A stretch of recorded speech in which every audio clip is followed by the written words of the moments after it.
Tonight, a small-town scandal when a beloved minister is killed. And his wife and children go missing. But for how long and why? 2020 starts right now. Why do you think the public was captivated with this story? It was something that was so totally unexpected. Someone had broken into the home, killed Matthew with the gunshot, and then took Mary and the girls and left.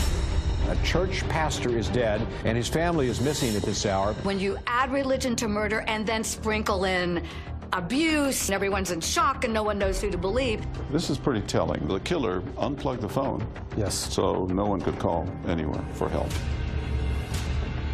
People were frantic, thinking that there may be a killer on the loose. The most important thing to them right now is to find Mary Winkler and find the 3 girls. So how does that missing wife and mother go from lost to found? Ma'am, get out of the vehicle. Get your hands out of the vehicle now. Get out. Winding up in a police investigation. I have nerve now, and I have self-esteem, and so my ugly came out. I guess my ugly came out. What does that mean? We could not have fathomed what actually did come out, not in our wildest thoughts. This is stuff that doesn't happen to church folks. The ugly side came out. Somebody ended up shot dead.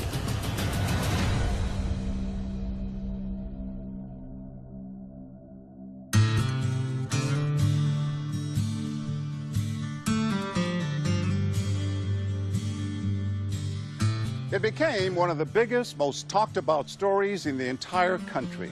And it all started here in the heart of the Bible Belt, in this small church, in the tiny town of Selmer, Tennessee. Matthew Winkler would preach to his congregation every Sunday morning here about right and wrong and about living your life in the service of God.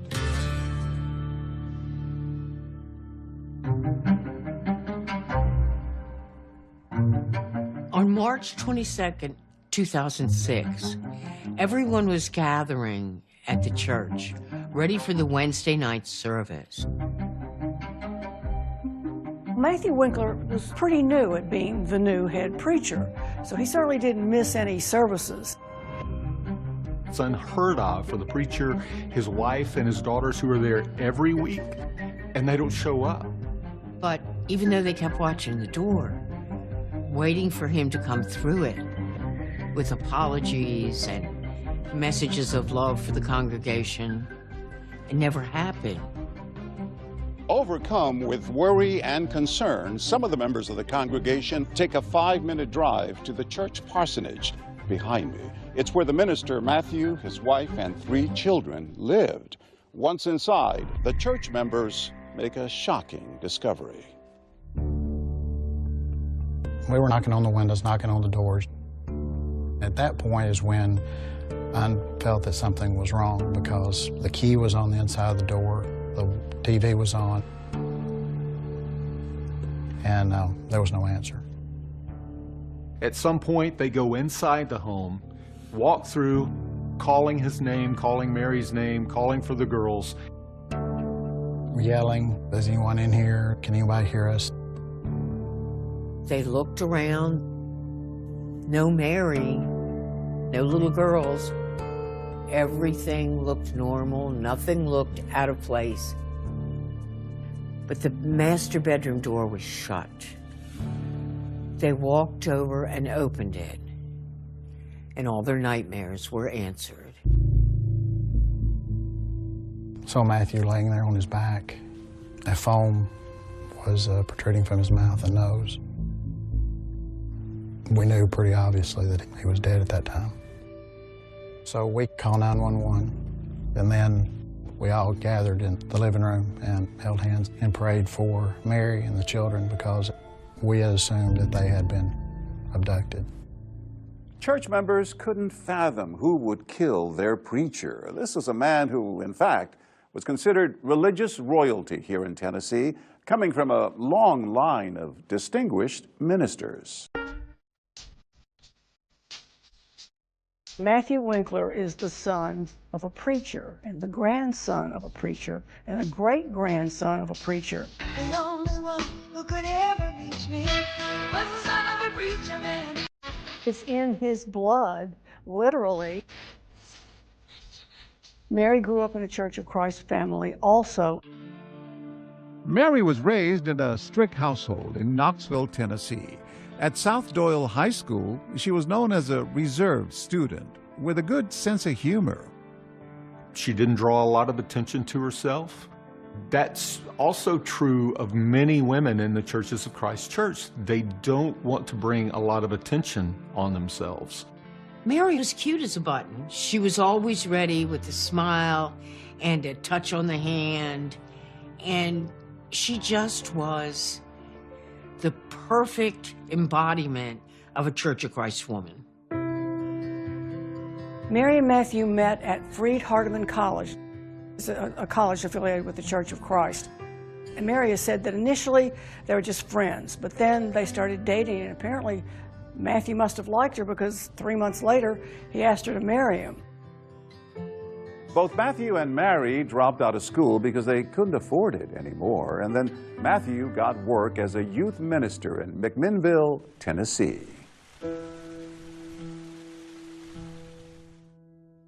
How would you describe the Church of Christ to someone who's not familiar with it? It's very conservative, a Bible-based church. We say we have no creed but the Bible. They believe in the literal interpretation of the Bible. And there are scriptures in the Bible that says that a woman is subservient to the man. Board of elders, the preacher, all of those in the leadership positions are men. Tell me about Matthew's temperament. Gregarious, somebody who could go into a room of strangers and make friends within minutes. Magnetic personality. Magnetic personality. Your impression of Mary? Mary seemed like a frail and vulnerable woman. She had a downcast look. She would not make eye contact. And she was walking 3 or 4 steps behind Matthew. Matthew had this feeling he couldn't measure up to his father. He bristled under just being a youth minister. He wanted to be the preacher of his own church. It was in January of 2005 that Matthew and Mary Winkler moved here to the town of Selmer. Matthew had just landed his dream job, named the head pastor here at the Church of Christ.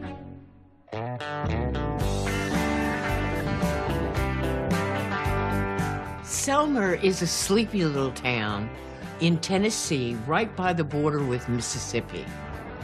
It is a place where people sit out on their porch drinking sweet tea and talking with their neighbors as they walk by.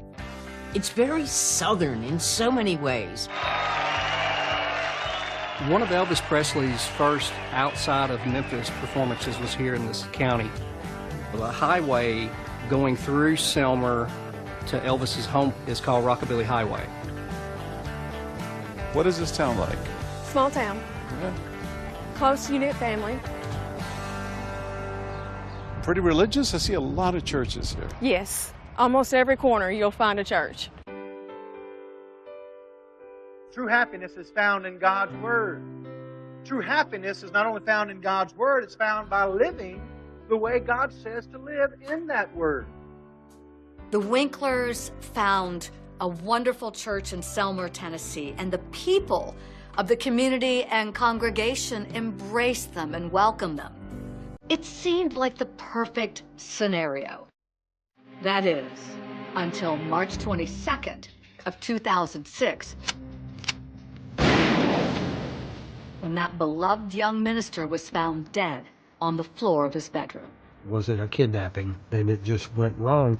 Someone definitely intended to kill Matthew Winkler. In a small town, people were frantic, thinking there was a killer on the loose.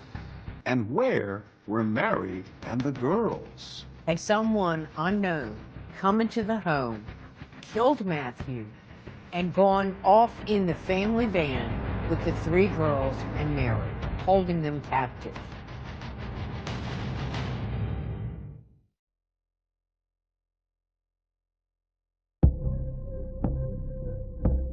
On March 21st, 2006, in the small town of Selmer, Tennessee, Matthew and Mary Winkler, along with their 3 little girls, settle in for a quiet evening at home. They order pizza and watch the animated movie Chicken Little. The sky is falling! The sky is falling! But somehow, this everyday peaceful family activity would turn into a gruesome crime scene with seemingly deadly intention. Matthew Winkler was shot in the back with a 12-gauge shotgun. 12-gauge shotgun is either used to hunt or personal protection, and it's used to kill. My initial thought was someone definitely intended to kill Matthew Winkler. Members of the 4th Street Church of Christ find their beloved minister, Matthew Winkler, dead in his home, just minutes away from the sanctuary. They immediately call the police. Where were you when you got the phone call? I was at home, of course, in bed, or getting ready to go to bed. Then I immediately started reaching out to the agents and the crime scene team to get them to start responding to this location. When the police came into the house, they cleared all the church members out, but they interviewed them as well and started picking apart the scene, looking for anything that could give them information. They would have started with the interior, taking photographs, taking measurements. Nothing was out of place. It wasn't ransacked, looking for valuables.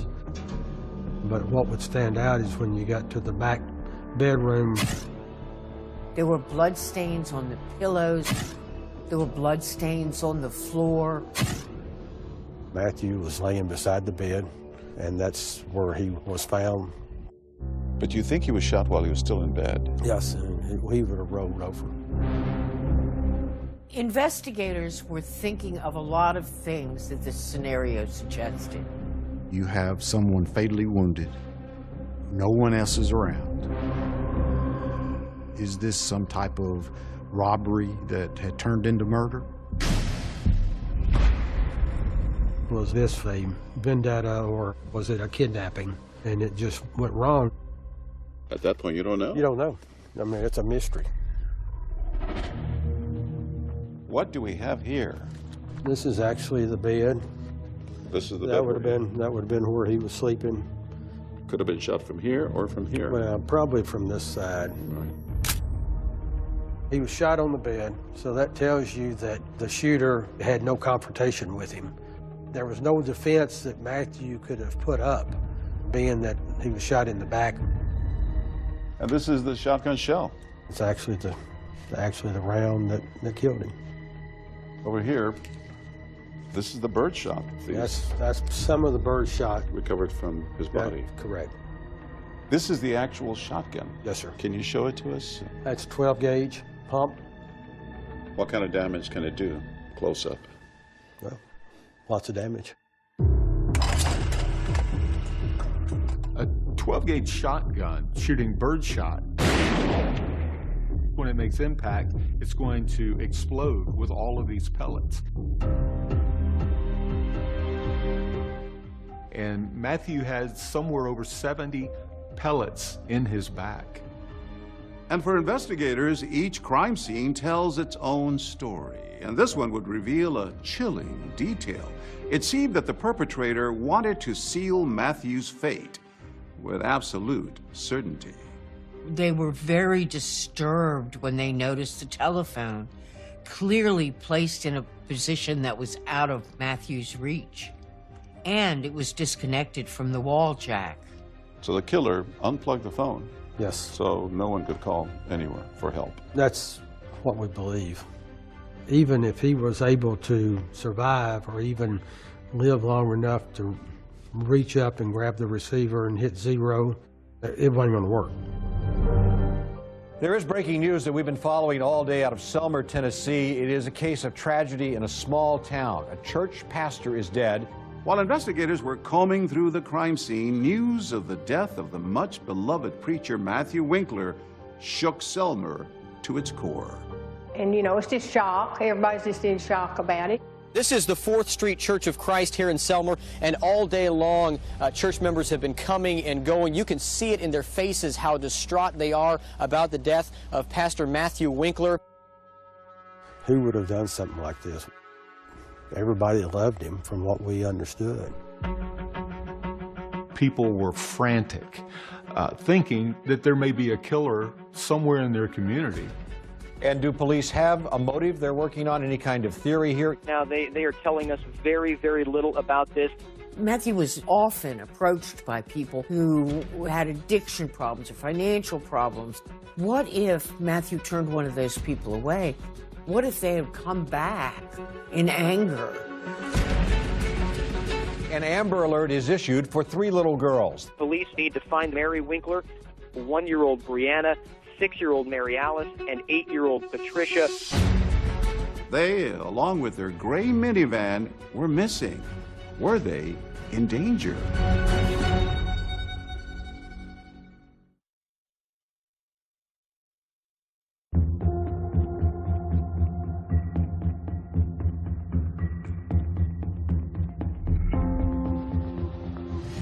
An Amber Alert is issued for 3 little girls. They disappeared from their home in Selmer, Tennessee. Their mother is missing as well. Church members found their father, Pastor Matthew Winkler, dead.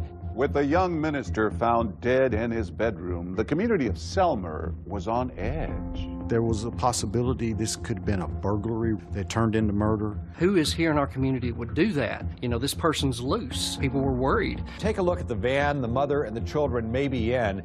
It is a 2006 gray Toyota Sienna. The most important thing to them right now is to find Mary Winkler and find the 3 girls. Almost 24 hours after the discovery of Matthew's body, there's a sighting of a gray minivan matching the description of the Winklers' missing vehicle. It was spotted in the seaside community of Orange Beach, Alabama. That shoreline is particularly spectacular. They call it the Gold Coast of Alabama. 1025, get ready. I was traveling westbound on the road directly behind us. That's it. 10-4, that's the vehicle. And this van pulled right out in front of me, a Toyota Sienna minivan, matching the description of the van we'd been looking for. 10-4, we're pulling in the parking lot, 1033. Knowing that there was a possibility that Mary and her girls had been kidnapped, they were extremely cautious approaching that vehicle. They had their guns out. Ma'am, get out of the vehicle. Get your hands out of the vehicle now! Get out. Step out of the vehicle. Put the vehicle in park and step out. There she was, Mary Winkler, in a pink jumpsuit, looking as innocent as anybody walking down the street could look. With no supposed kidnapper behind the wheel. Walk back! Walk back! Keep walking! Mary Winkler goes from being a potential victim to a suspect in her husband's death. She got out and she never asked why she was stopped, why there was officers pointing guns at her or anything. She made no really expression on her face, and she was detained. Hey girl, how you doing? After we detained her, we ran to the minivan to check the welfare of the children. They just kept repeating, what's going on, where's mommy going? Did my mommy do anything?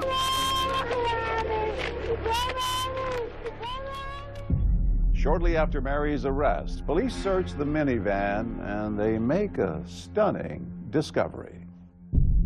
It was soon after Mary was apprehended by the Orange Beach Police Department. A shotgun was found in the minivan. You've heard the term, you know, we found the smoking gun. Well, that's exactly what we thought. We had found the smoking gun, and it was just our job now to put the facts and the details together. Back in 2006, Stan Stabler was a corporal with the Alabama Bureau of Investigation. I received a call from Orange Beach Police Department that evening. They requested that I come to interview Mary Winkler. It's March 23, it's about 9:55 p.m. We're at Orange Beach PD. I'm Stan Stabler with ABI. If you would just speak your name for me, please, ma'am. Mary Winkler. When we first started, I got a lot of background information about her, their marriage. How long have you been married? 9 years, 11 months. How was your marriage? Good.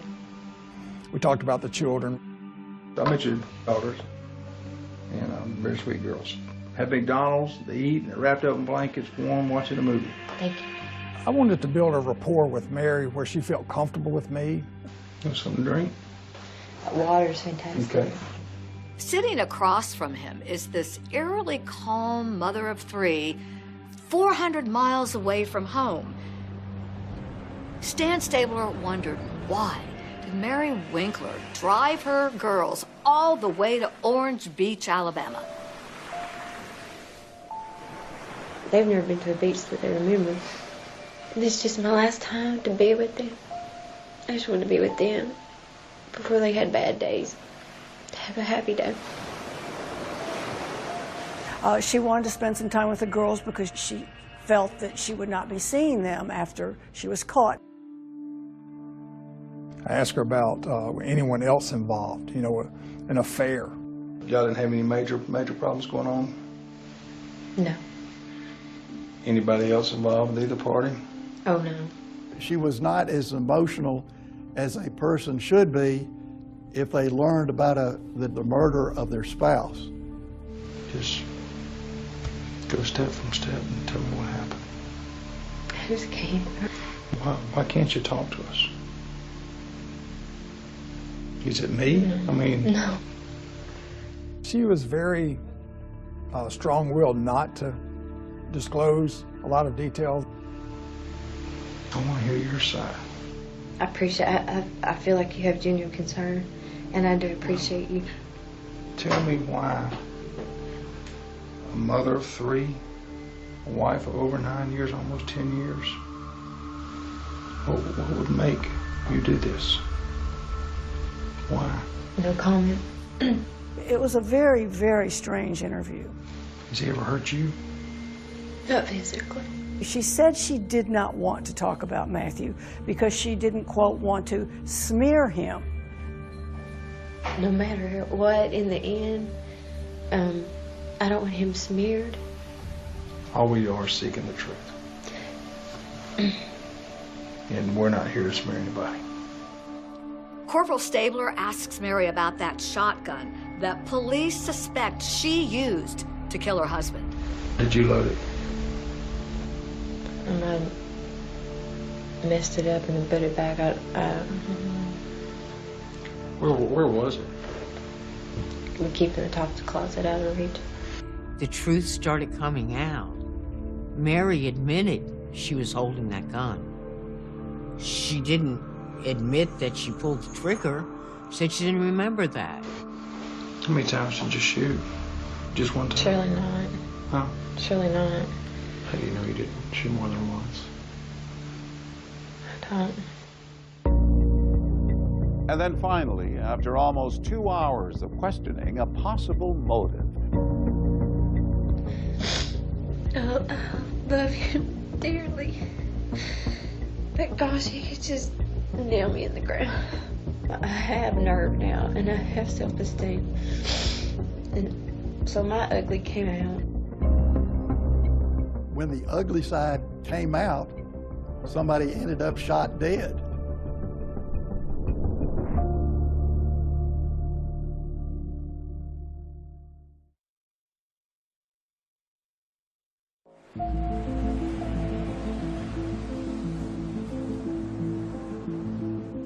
For almost 2 hours, Corporal Stan Stabler prods Mary Winkler about her relationship with her late husband, Matthew. Mary Winkler eventually, during that interview in Alabama, did tell investigators that he picked on her. What she was describing as someone who was abusive. How would he run you down? Just chewing on it, yeah. Just fussing at you, Just nagging all the mistakes. time? And some well-deserved, by all means. I think it's over. But gosh, I don't want to talk about that now.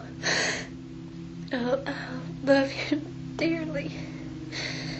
But gosh, he could just nail me in the ground. I just took it like a mouse. Didn't think anything different. I never spoke up. She told me he was a good man. He was a good father. He was a good husband.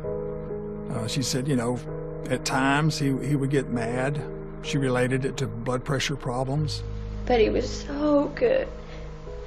He was so good, too. A lot of times he had high blood pressure, but he'd never go enough to the doctor to get medicine for it. There's no sense, you know, just say the lady was a moron, evil woman. She said she had had thoughts in the past about killing him. Yeah, I didn't just get up and say, hey, let's see how this thing works. I've been battling it not to do that for him, and I don't know why. Was he chewing on you when it happened? I don't even know.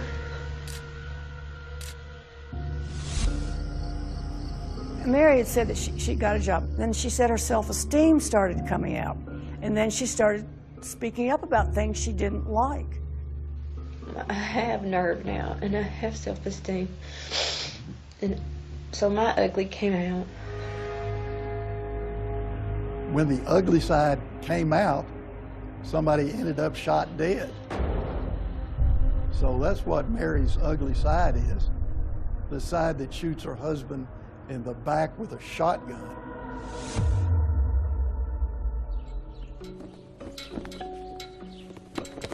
Mary waived her right to an extradition hearing and willingly went back to face justice in Tennessee.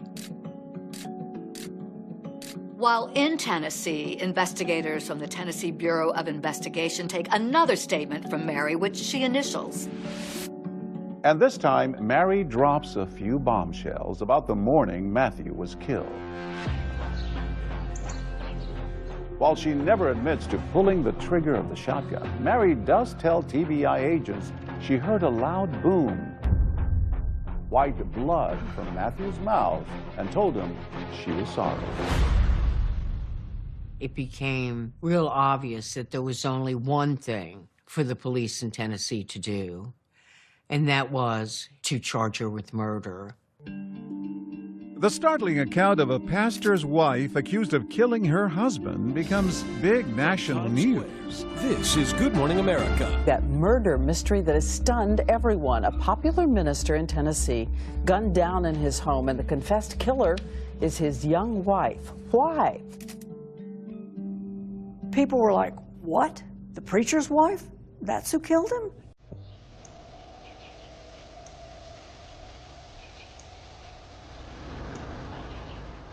Once a minister's wife, now accused of murder. As Mary sat in jail, hundreds packed in the 4th Street Church of Christ to mourn the loss of Matthew. We want to first of all thank all of you for the love and care you've shown for the Winkler family. As for the Winklers' 3 daughters, they're in the care of Matthew's parents. The girls are going to need a lot of care and attention. And now we turn 100% of our attention to them.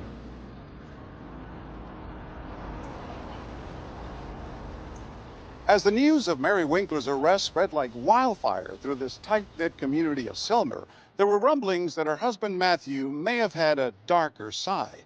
There had to be a good reason, some speculated, for Mary to pick up that shotgun and then shoot her husband in the back. People were wondering what would cause them to have their ugly come out.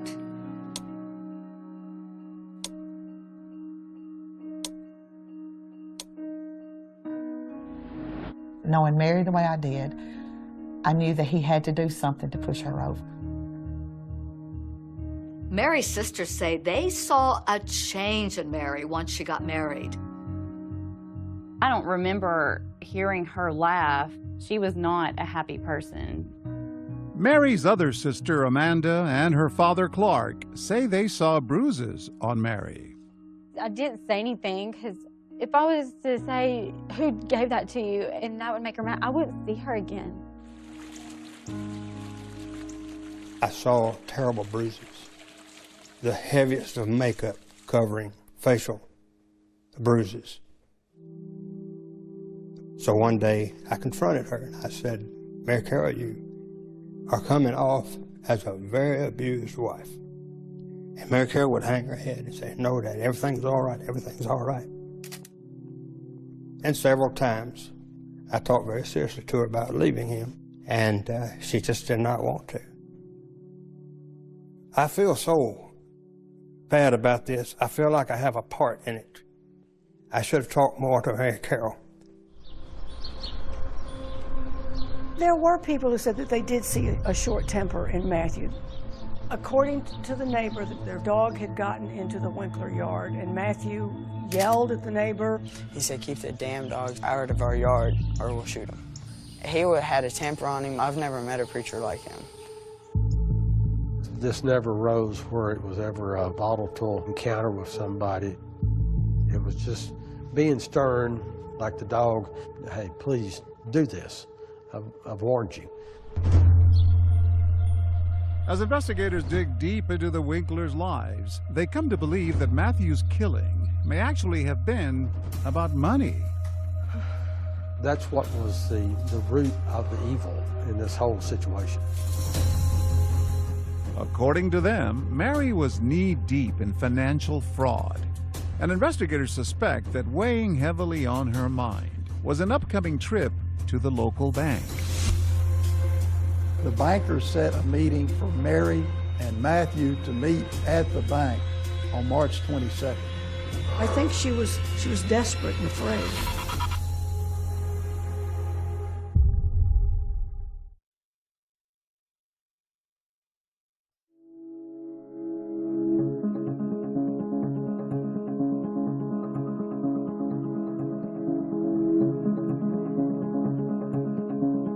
Mrs. Winkler is set for arraignment before a McNairy County judge.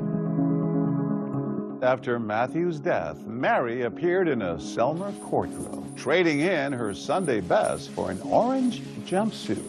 It was somewhat of a shocking vision because she just does not look like anyone who could do anything like shoot her husband.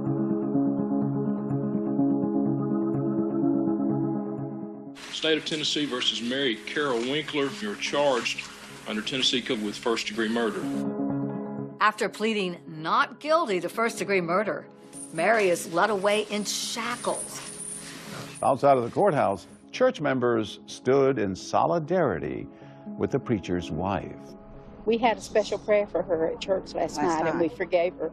It's in God's plan, but there has to be a reason, because if we can't believe that, we cannot go on.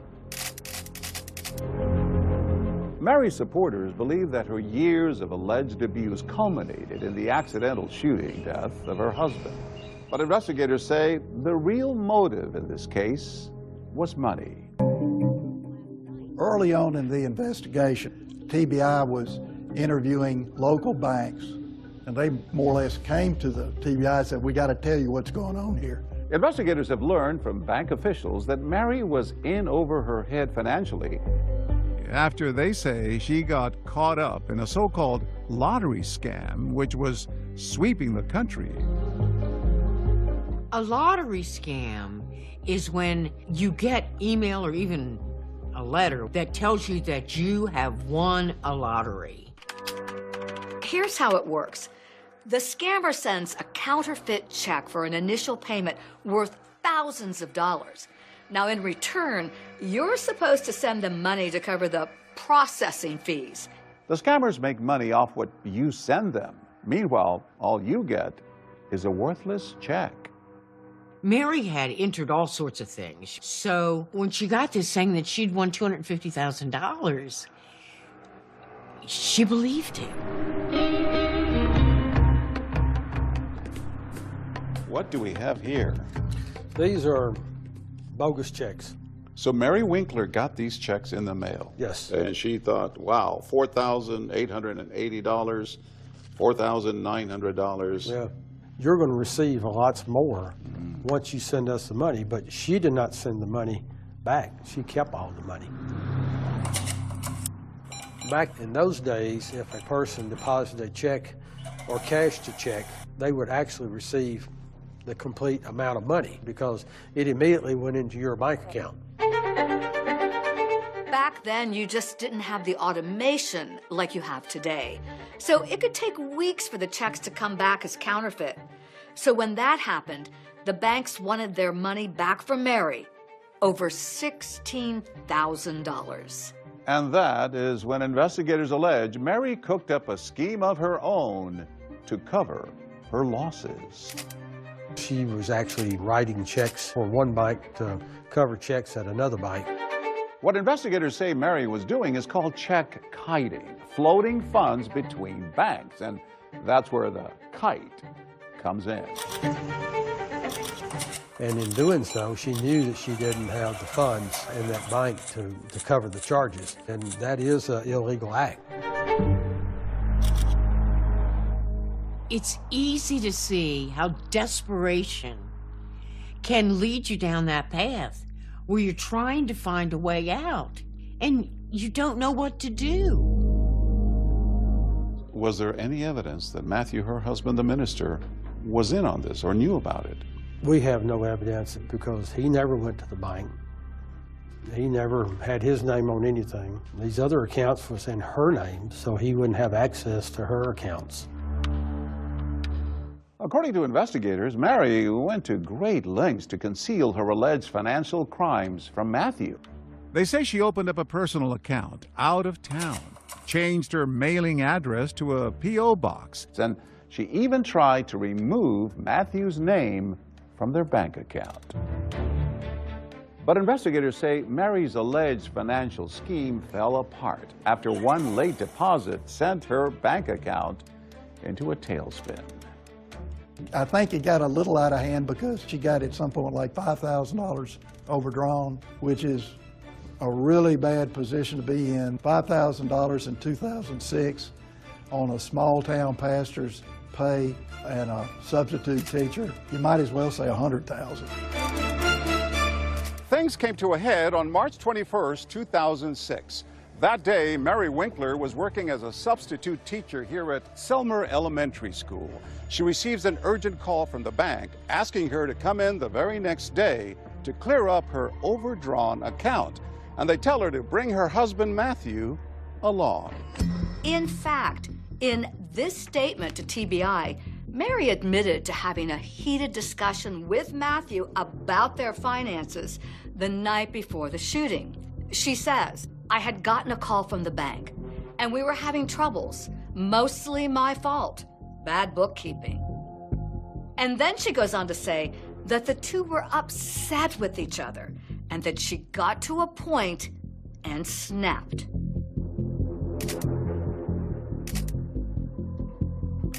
Do you think this is why she killed him? Oh, yes, that somebody's going to have to face the music, and it was going to come back on her. There must have been a lot of pressure on Mary to keep that away from Matthew. It was going to be embarrassing for the Church of Christ congregation. It was going to speak very loudly that something's amiss in this family. It's a reflection of the church. It's a reflection of God.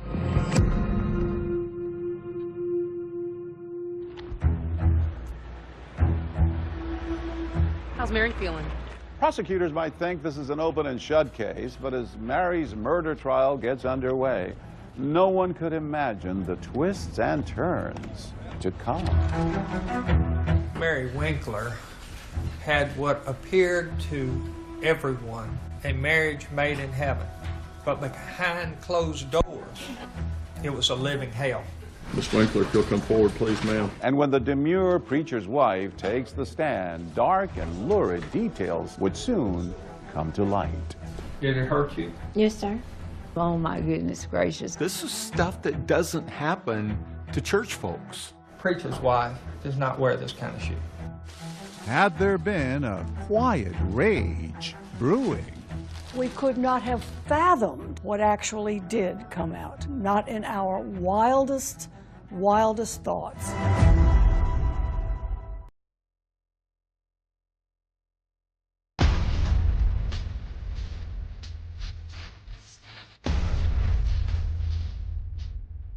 You go inside the house. What do you say? He never knew what was coming. They're talking about the spiritual leader of the community.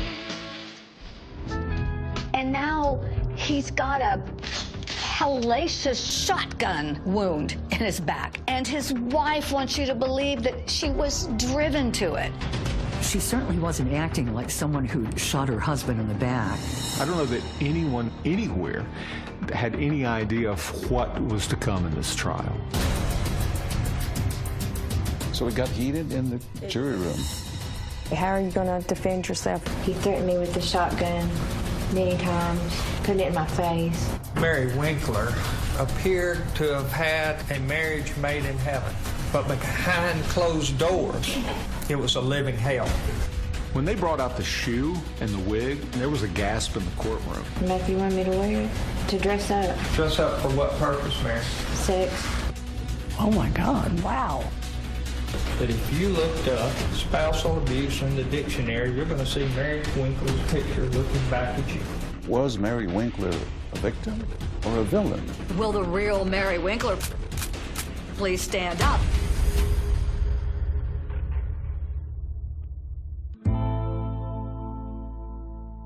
A grand jury had indicted Mary Winkler on a first-degree murder charge for the killing of her preacher husband, Matthew Winkler. She pled not guilty and went back to McMinnville after her father posted her $750,000 bond. Mary's 3 girls continued living with Matthew's parents, whom they'd been with since Mary's arrest. Everywhere, everyone was covering the story of Mary Winkler. When you put the story in a nutshell, this preacher's wife shoots her husband in the back while he's sleeping and then takes her daughters to the beach. That sounds outrageous, absolutely outrageous. How can you not follow that story? Well, people were wondering what would bring someone to this breaking point. What would cause them to have their ugly come out? And I think that was the big question. And the fact this happened in the heart of the South, in the Bible Belt, was like fascinating to people because it wasn't supposed to happen. These are supposed to be godly people. Well, you know, godly does not mean perfect. And Mary proved that very well. So this is the cleaners where Mary worked? Yes. We're at the dry cleaners, Dry Cleaning Express, where Mary worked during her bond supervision. I would have to come and check on her. What were your impressions of her during that bond period? She was just real quiet, reserved. We all just really loved her, and, you know, we got to be good friends. And we picked up a lot of new customers from her church that has decided to do business here because they want to be supportive of Mary. But one question dividing the people of the town following the case at the time, was Mary actually the quiet preacher's wife everyone thought they knew, or was there another side to her, like the one Libby St. John and her husband at the time saw one night at a restaurant in McMinnville? Well, we had been in there sitting at the bar, and Mary came in, and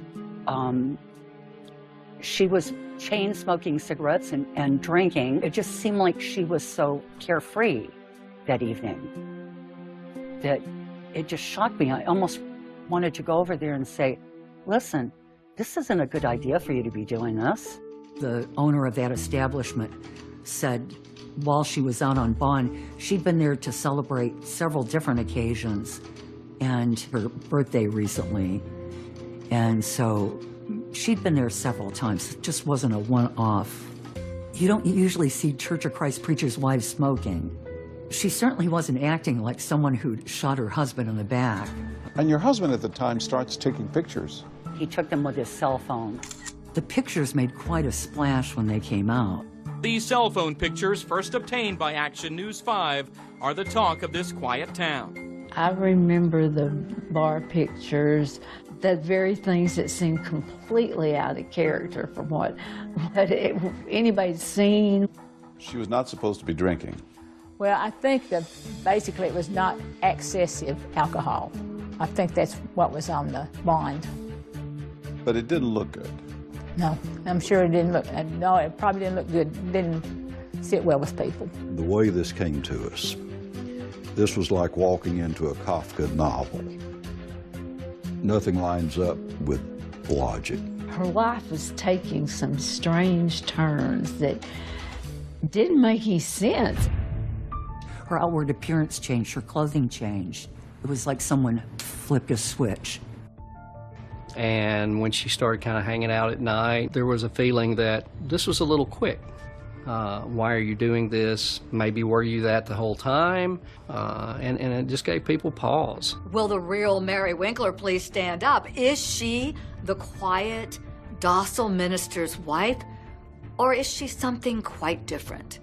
With the trial gearing up, everyone was about to hear a tale they never expected from the preacher's wife.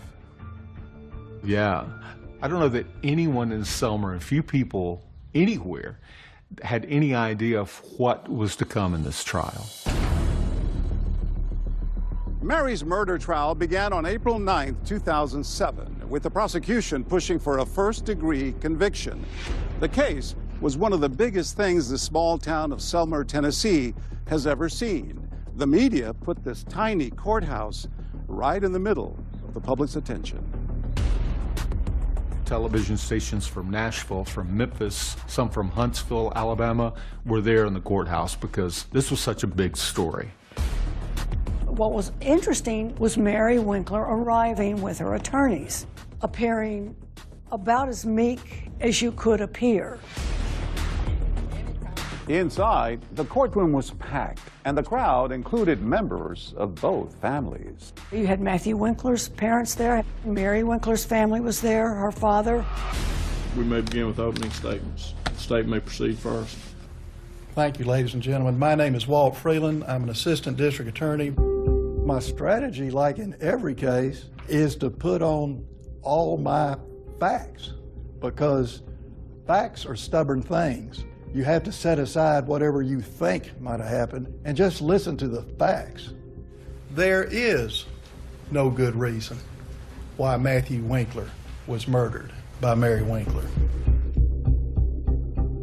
The jurors are about to hear Mary's interrogation tape, where she says she snapped because of Matthew. He would knock your self-esteem down? No, just chewing whatever. And that's the problem. I have nerve now, and I have self-esteem, and so my ugly came out. Just kind of got to a boiling point and just boiled over? There's no sense, you know, just say the lady was a moron, evil woman, and let's go on with it. Prosecutors bring out that big, powerful shotgun that was used to kill Matthew. The point being to show the jurors that this could not have been an accident. You couldn't just pick the gun up and pull the trigger, unless it had been racked. Could you prime it or pump it or whatever it takes to get it in a functioning position? Could you do that? Yes, sir. By racking the shotgun, it places a shotgun shell in the chamber so it can be fired. The fact that she did tells me she had already thought in her mind what it was going to be like to shoot that shotgun. All that leads me to believe premeditation. But to rebut the prosecution's theory of premeditated murder, the defense will call their star witness. The defense calls the defendant, Mary Carol Winkler. The only person alive who knows exactly what happened the day Matthew was killed. Someone's looking for the truth, the whole truth, so help you God. Yes, I do. The most important witness in this trial, the one that everyone anticipated, takes the stand. And she testifies to some pretty shocking stuff.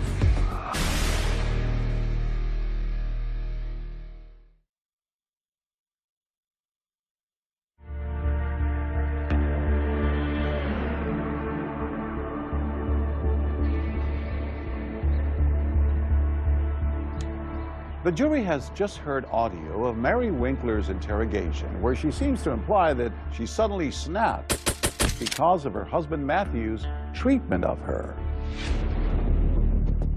I have nerve now, and I have self-esteem, and so my ugly came out. Prosecutors tell the jury that Mary's real motive for the killing had nothing to do with Matthew's treatment of her. Instead, they say that the motive was about that alleged financial fraud they claim she was knee-deep in. This was a premeditated act because Mary Winkler was in control. Although investigators believe that the money was the motive in this case, they never charged Mary with any financial crimes. She was the one that handled the finances. The finances were in shambles. A bank investigator testifies that Mary had allegedly been scamming banks out of thousands of dollars by writing checks to herself and then floating money from one account to another. These deposits were drawn off of the same bank, First State Bank, and were deposited within days of each other into the ATM at Regions. So this check from Mary Winkler to Mary Winkler for $2,000 was deposited in the Mary Winkler personal account on March 20th, 2006. Correct. March 22nd, 2006, Mary Winkler and her husband Matthew were supposed to go to the bank and explain where the money came from, where the money went, and how they were going to pay it back. The house of cards which she had set up was falling down. March 22nd was the day it ended up that he was shot. The prosecution claimed that Mary killed her husband Matthew because of the deep financial hole that she had dug for herself. But when it was the defense's turn, they painted a very different picture of Mary, claiming she was the victim in this case and Matthew was the villain. Mary Winkler appeared to have had a marriage made in heaven, but behind closed doors, it was a living hell. The proof will show that Mary was his whipping boy. Part of the defense strategy was to put Matthew on trial. They put on the stand a church secretary who claimed she overheard some really harsh words coming from Matthew to Mary. The tone, the sounds were of anger, berating. What did you say to Matthew? Those are things that a husband shouldn't say to a wife. You are to be a leader by example and not by force. Another witness to take the stand was Mary's own sister, Tabitha. And she said Mary complained that Matthew tried to keep her away from her family and control her every move. How would he act to her? He pretty much dictated anything that she did. She wasn't allowed to make any decisions for herself. She would have to say, I have to check with Matt, and it was usually no. There was testimony from the defense about how Matthew could act aggressively, but there was not a lot of information. And the jury may have thought, well, if he was this awful man, wouldn't more people have seen more? Defense ready to call us next witness. We are, Your Honor.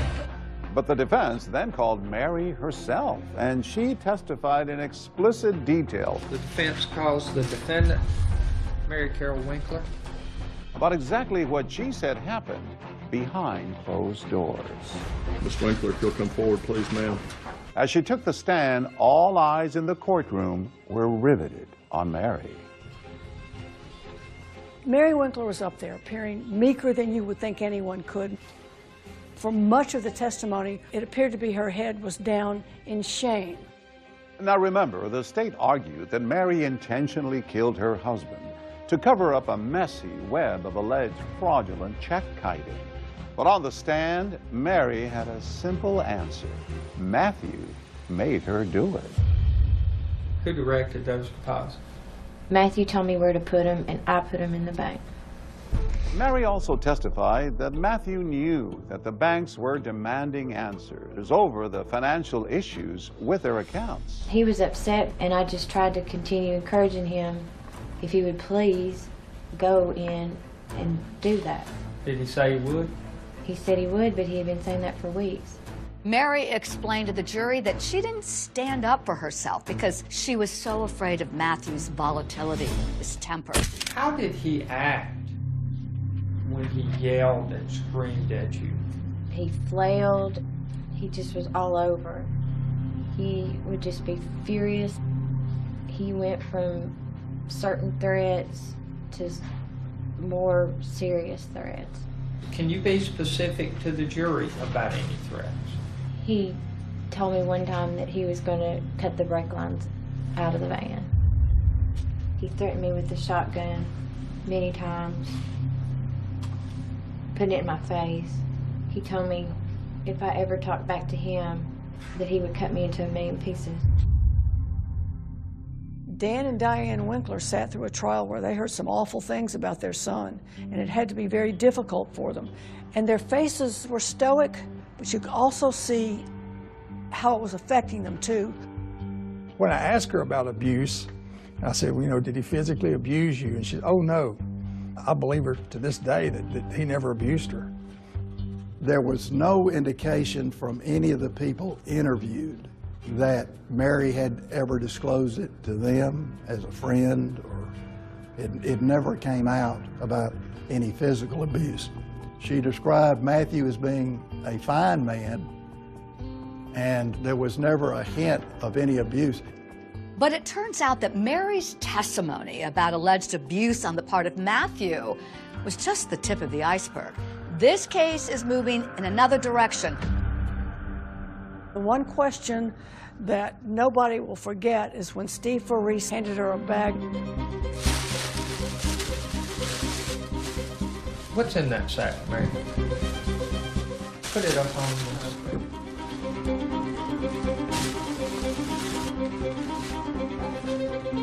When she was testifying to all of this, oh my God, wow. This is amazing testimony. This is shocking testimony. Almost couldn't believe it.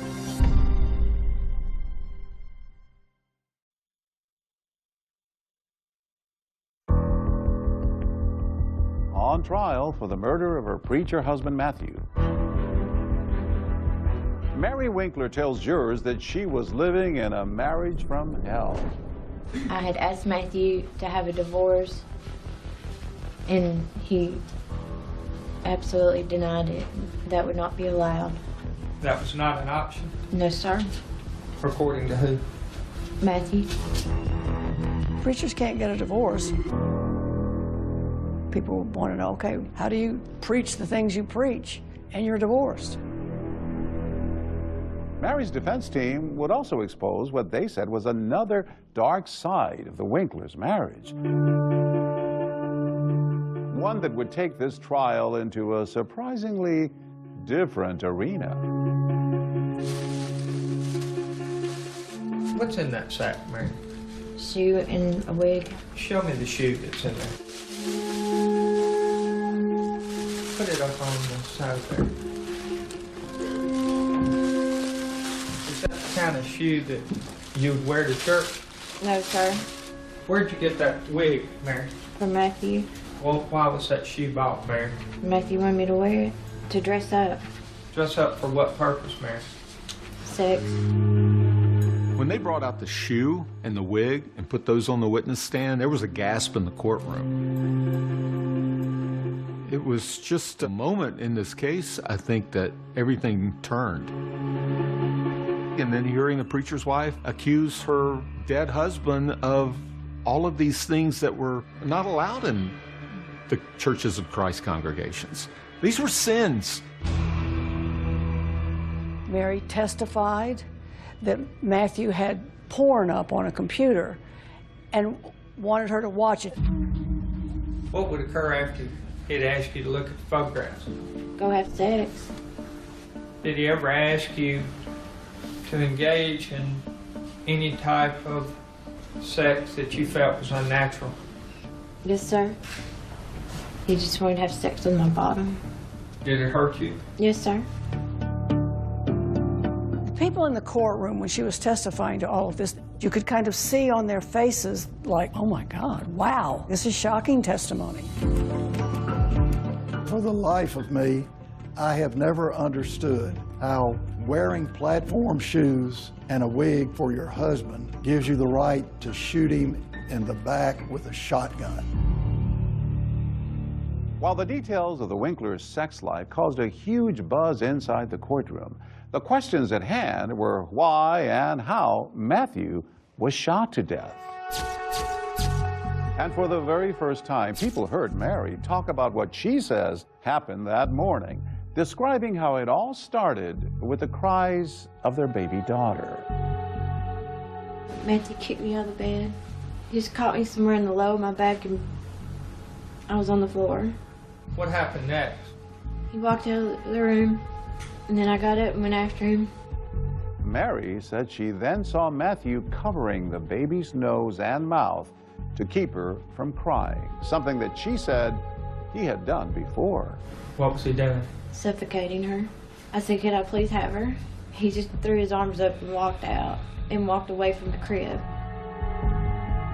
Mary says she was so disturbed by this incident that she followed Matthew back to the bedroom and she wanted to confront him about it. I just wanted to talk to Matthew. What did you want to talk to him about? I just wanted to stop being so mean. Mary testified she was afraid to talk to her husband and then found herself holding Matthew's shotgun. Do you remember ever having a gun, holding a gun? Yes, sir. Do you remember ever pointing a gun? No, sir. Did you pull the trigger? No, sir. Did you intentionally, purposefully kill your husband? No, sir. Did you love your husband? Yes, sir. You still love him? Yes, sir. Mary had been very vague and foggy about a gun going off, which is a classic defense statement. They use the passive voice. They don't say, I shot a gun. They say, a gun went off. So what was it that led you into the position of accidentally shooting Matthew Winkler? I just wanted to talk to him. It wasn't an accident, was it? Yes, sir. You just wanted to talk to him and he wouldn't listen. So you shot him in the middle of the back while he was asleep. Now, has that memory come back to you, Ms. Winkler? No, sir. You recall telling Agent Carpenter you remember hearing a loud boom and remember thinking it wasn't as loud as I thought it would be. I don't recall telling him that. Do you remember today if you told Matthew that you were sorry and that you loved him? Yes. The defense called a licensed psychologist to the stand who had met with Mary several times, and she testified that the reason Mary might not be able to remember the details of the shooting was because she had been traumatized by Matthew's treatment of her.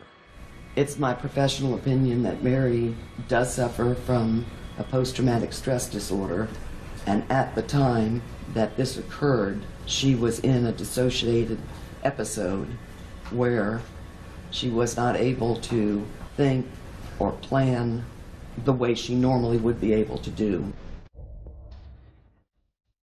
After 10 days of evidence and testimony, it's time for closing arguments. Unfortunately, Matthew Winkler couldn't practice what he was preaching. His problem was that of a bully. And what bullies do is they pick on people that are smaller than them. And I say to you that if you looked up spousal abuse in the dictionary, you're going to see Mary Winkler's picture looking back at you. He was brutally, premeditatedly, and intentionally killed, shot in the middle of his back as he slept. He did not deserve to die. Justice demands one verdict, and that is guilty of murder in the first degree. Now the jury has a big decision. Couldn't Mary have gotten out of a bad marriage some other way? Or is she just a cold-blooded killer? This very debate is going to spark some fireworks in that jury room. So it got heated in the jury room? Very much so. Oh, I was ready to come across that table and strangle her.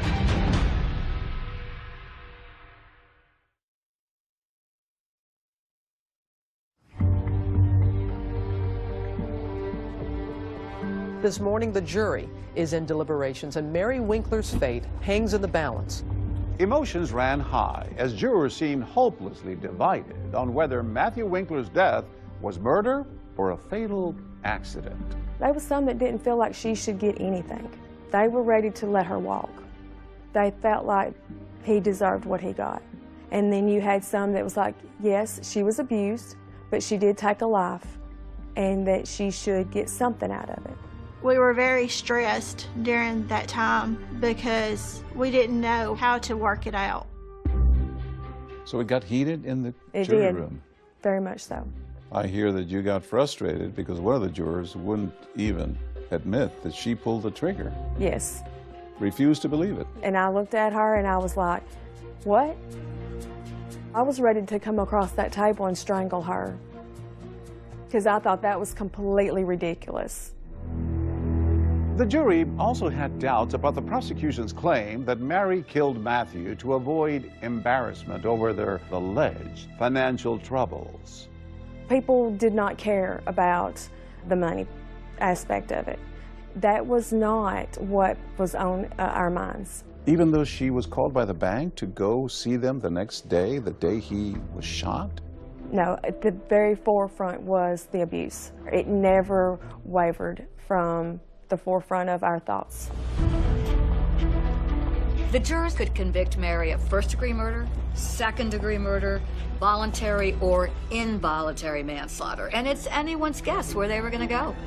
And now you are looking at a live picture inside the courtroom. There you see Matthew Winkler's family, and they're all waiting for the jury. After 8 hours of deliberation, the jury had finally reached a verdict.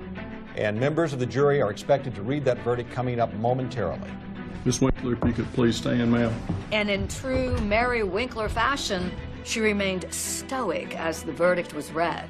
We, the jury, find the defendant, Mary C. Winkler, guilty of voluntary manslaughter. There was a little bit of a gasp in the audience. I don't know that many people expected her to be convicted of anything less than first-degree murder.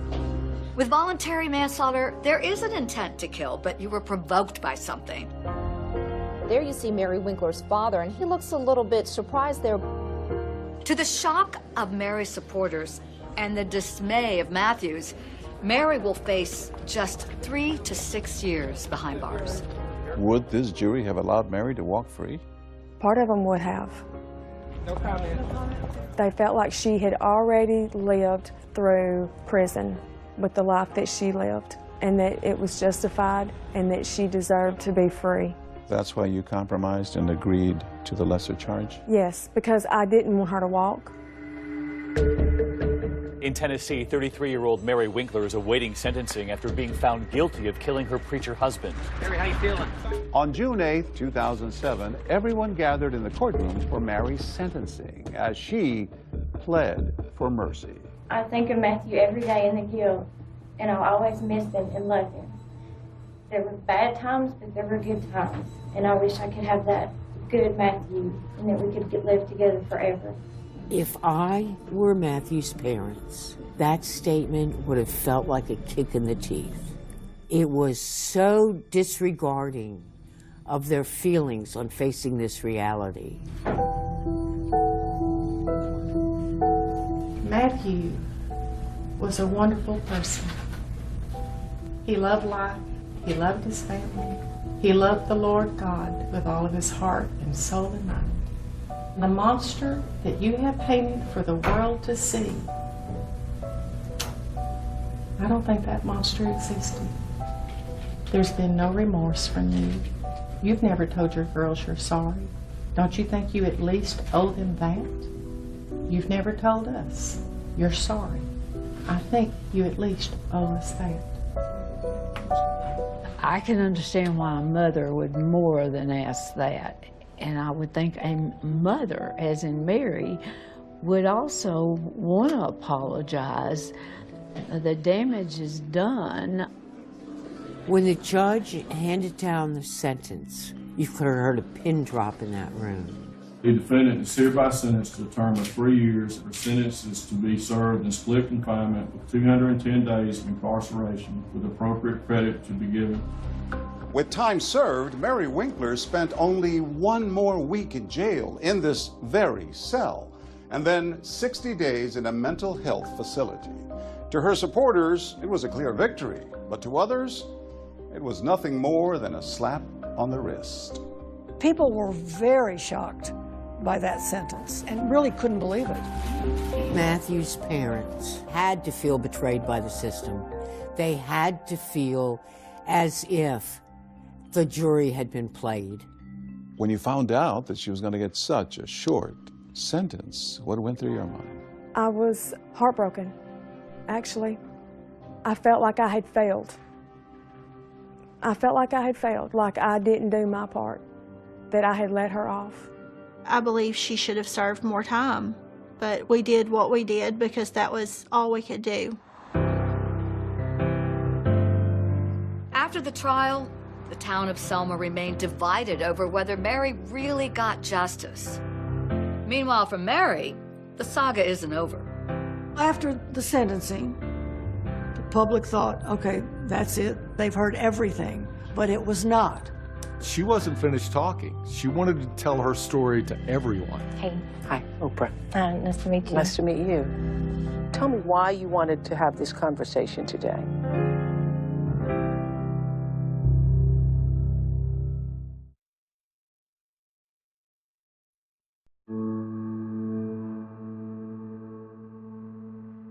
After serving an additional 7 days in jail, Mary Winkler finished out the remainder of her sentence at an undisclosed mental health facility. And while there, she had a visitor on the weekends. Turns out, while she had been working at the dry cleaners, she struck up a relationship with her boss's brother. His name? Darryl Pillow. I saw interest in Mary, and I thought Mary saw interest in me. Darryl Pillow says sparks flew. It was instant attraction when he first met Mary at his brother's dry cleaners. I was attracted to Mary. I mean, we do have a lot in common. You know, we laugh, we got the same hobbies. It felt very normal. It felt like it was meant to be, you know, that we was meant to be together. I know the first time that we sat on the couch and I hugged her and she said, oh, this is, you know, I missed this, you know, and that's what she needed. She needed somebody to hold her and hug her. I remember hearing that she may have had a new acquaintance. She was just a very sweet girl. I mean, it's just, it felt normal to be with Mary. No, I never felt scared or threatened. Our relationship was on, we had an adult relationship. Even though Mary was in a mental health facility, Darryl says he would come to visit her on weekends. The two were able to get closer, and he says they even got to the point where they discussed marriage. We kind of joked around about it, you know, but it wasn't nothing serious. It's not like we set a date or, you know, maybe years down the road it may happen. I don't know. But it, you know, the option's there. But soon after Mary was released from the facility, Darryl says she ended things with him.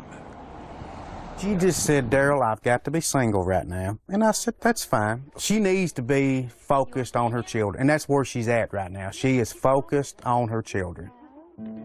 Since her arrest, even though she had visitation rights, Mary's 3 daughters had been living with Matthew's parents, Diane and Dan Winkler.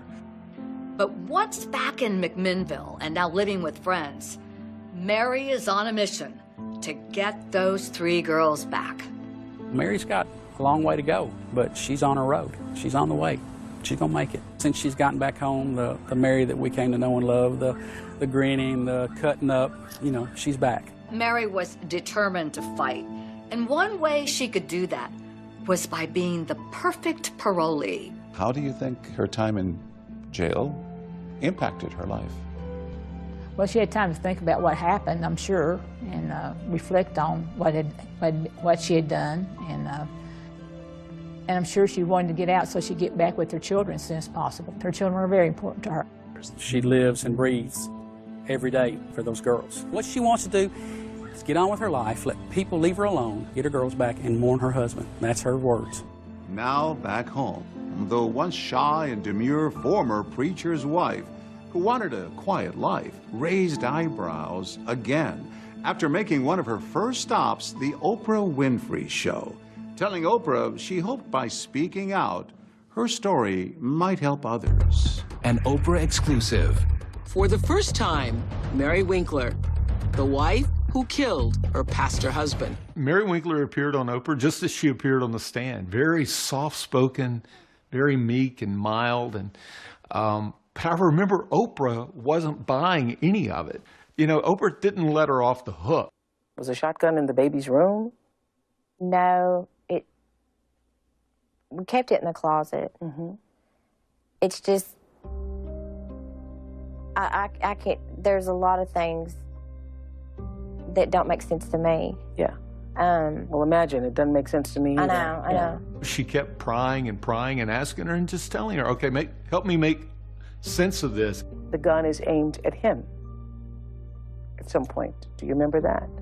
Well, no, because when I heard the boom, I just took out of there and took off running. And then Mary explained to Oprah the importance of getting those girls back. I'm their mother. You killed their father. I did not want any of this to happen. Even though the girls had been living at Matthew's parents' home, the Winklers wanted to formalize it. They filed a lawsuit to adopt their granddaughters and terminate Mary's parental rights. Mary Winkler looked happy and confident when she walked into the courthouse in Huntington for another showdown with her former in-laws over custody of her 3 daughters. But there's still one more turn to come in Mary's roller coaster ride of a life. Her life seems to be normal, except for one thing. One more startling secret to reveal. Something else had happened to Mary Winkler that was surprising, shocking.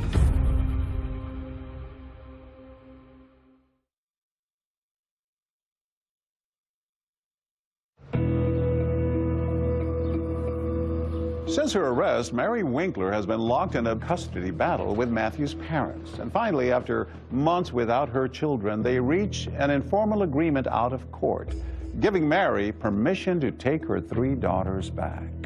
My girls are my girls, and I'm their mother, and we were just put back together, and we picked up where we were separated. I know. Come here, young man. After finally getting her children back, Mary Winkler sits down for one more exclusive interview with Janice Broach to reveal yet another setback in her life. Tonight, Mary Winkler is back, and she has a secret. I had found out that Mary had been diagnosed with MS, multiple sclerosis. My right hand and my right foot were completely disabled, could not use. And so I was very fortunate that I have been able to come back to full capacity.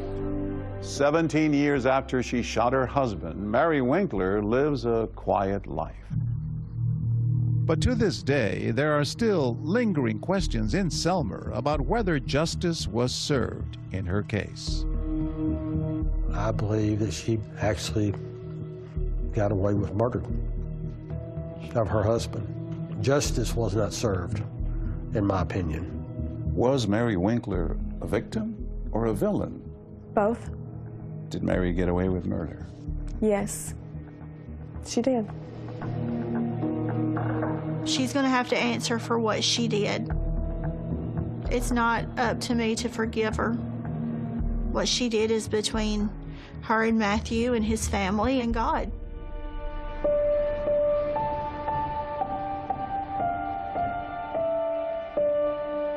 As for Matthew's parents, this tragedy that befell their son is still painfully close to their hearts.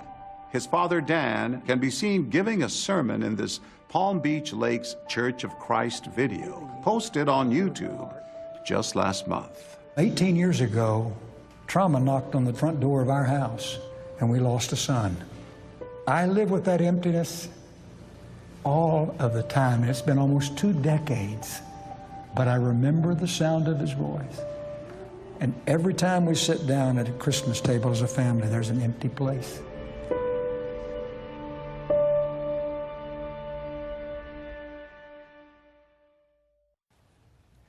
A father still grieving. Our own John Quinones reached out to Mary Winkler at her home, but she told him she didn't want to talk about what happened all those years ago. That's right, David. She said she's moved on and she's busy taking care of her 3 daughters. Those daughters are now 18, 24, and 26. That's our program for tonight. Thanks so much for watching. I'm Deborah Roberts. And I'm David Muir. From all of us here at 2020 and ABC News, good night.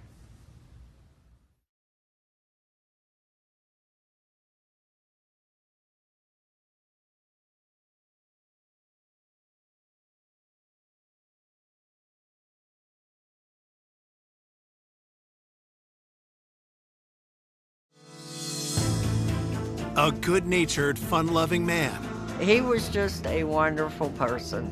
He was so funny and so charming. Enjoying his retirement years.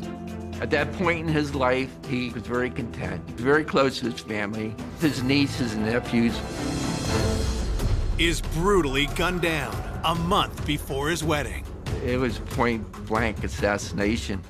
There's a big puddle of blood. Oh my God!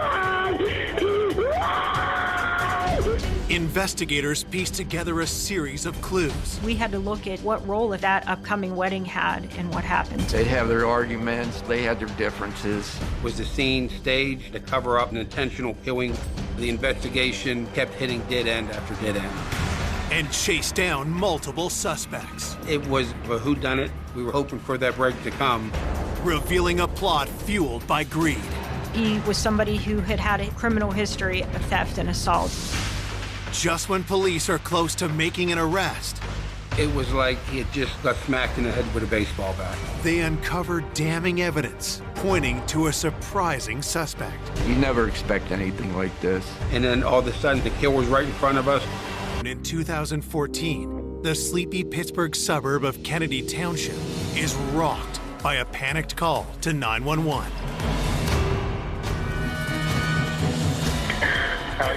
What's going on? I just come home from work, and my husband, he's been on the ground. He's dead. There's a big puddle of blood.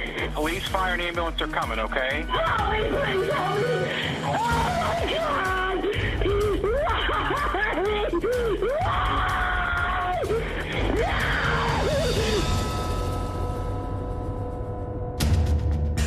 The woman who made the 911 call, Carol Apaya, says the victim is her soon-to-be husband, 59-year-old Jack Parks. When I arrived on scene, the first thing I noticed is that the victim's head was covered in blood. It was on closer examination that you could see it was a gunshot wound. One challenge we had right out of the gate was that there was no casing for gun found. We don't move his body until it can be photographed. It was possible there was a gun underneath him that no one had seen, so we weren't 100% sure if the gunshot wound at that point had been self-inflicted or a homicide. We looked for a while. Unfortunately, we didn't find any type of gun. Detectives searched for any signs of what happened to Jack and who pulled the trigger. It was pretty clear right off the bat that this was some type of a home invasion or robbery that occurred. It didn't look like a struggle had ensued in the room, but once you walked through the victim's house, the further you got into it, the more you realized the level of disarray it was in. And as you went into the dining room, you started to see a jewelry box here, a drawer gone through here, papers rifled through. Upstairs, there was just complete disarray. The drawers were all pulled out. The clothing that was inside the drawers was strewn everywhere. Jewelry boxes flipped open, empty watch boxes laying there. We were trying to determine, was the scene staged? Was someone just trying to make it look like a robbery or a burglary? And when in fact, they're just trying to cover up an intentional killing where they intended just to walk in and execute somebody. The house was dusted and processed for DNA and fingerprints. We then began to process the outside of the residence, looking for any type of forced entry, and none of that was found. Our first thoughts were the victim either knew the actor or was familiar with him. That's just our first impression. So, you know, who was friends with the victim, who would have access to the victim, who would have opportunity to the victim, and who would he trust? It really was a shocking case. He was killed execution style. This homicide happened in an area that we don't normally have murders.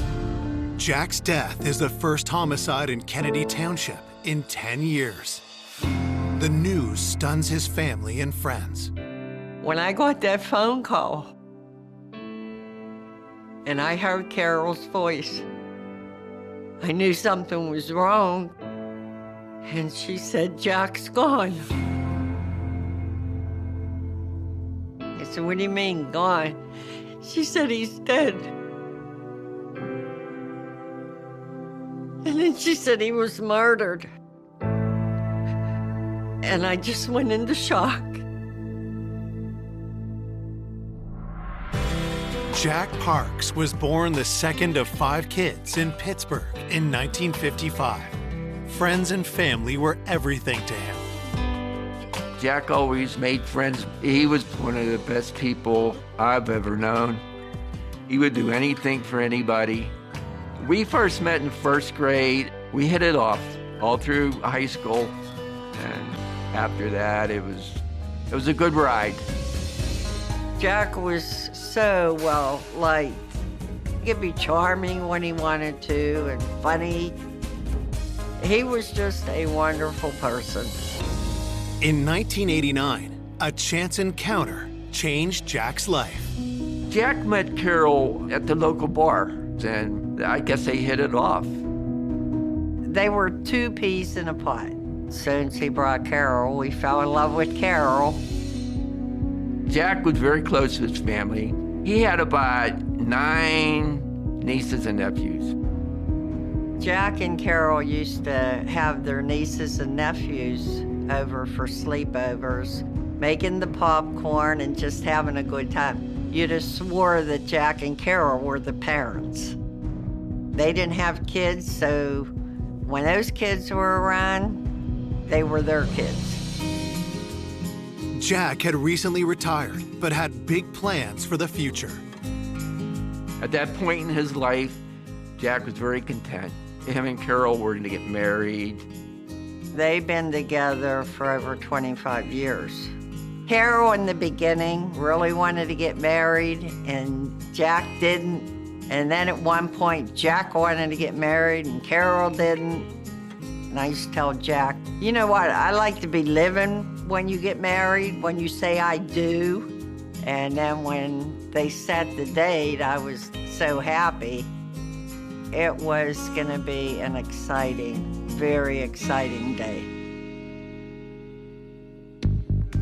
Tragically, Jack was murdered a month before the ceremony was to take place. Her and Jack were going to be married on August 31st of that year, and it was really sad. It was so close.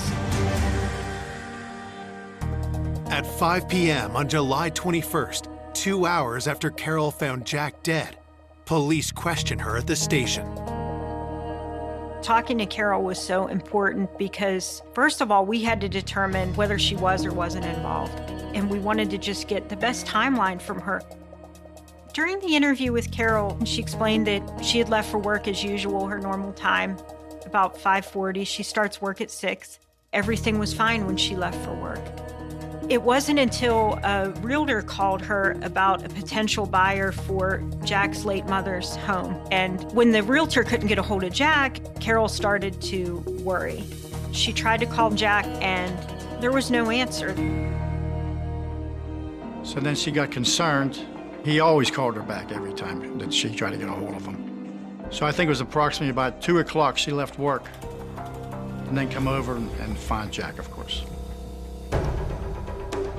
Detectives know that spouses are always the first suspect and must determine if they can trust Carol's version of events. We have a timeline between 6 a.m. to 3 p.m. when she returns home. In some cases, you know, if a person's a cold-blooded killer, they may have killed him before she left the house, and then all of a sudden she finds him, and, you know, and the killer's right in front of us.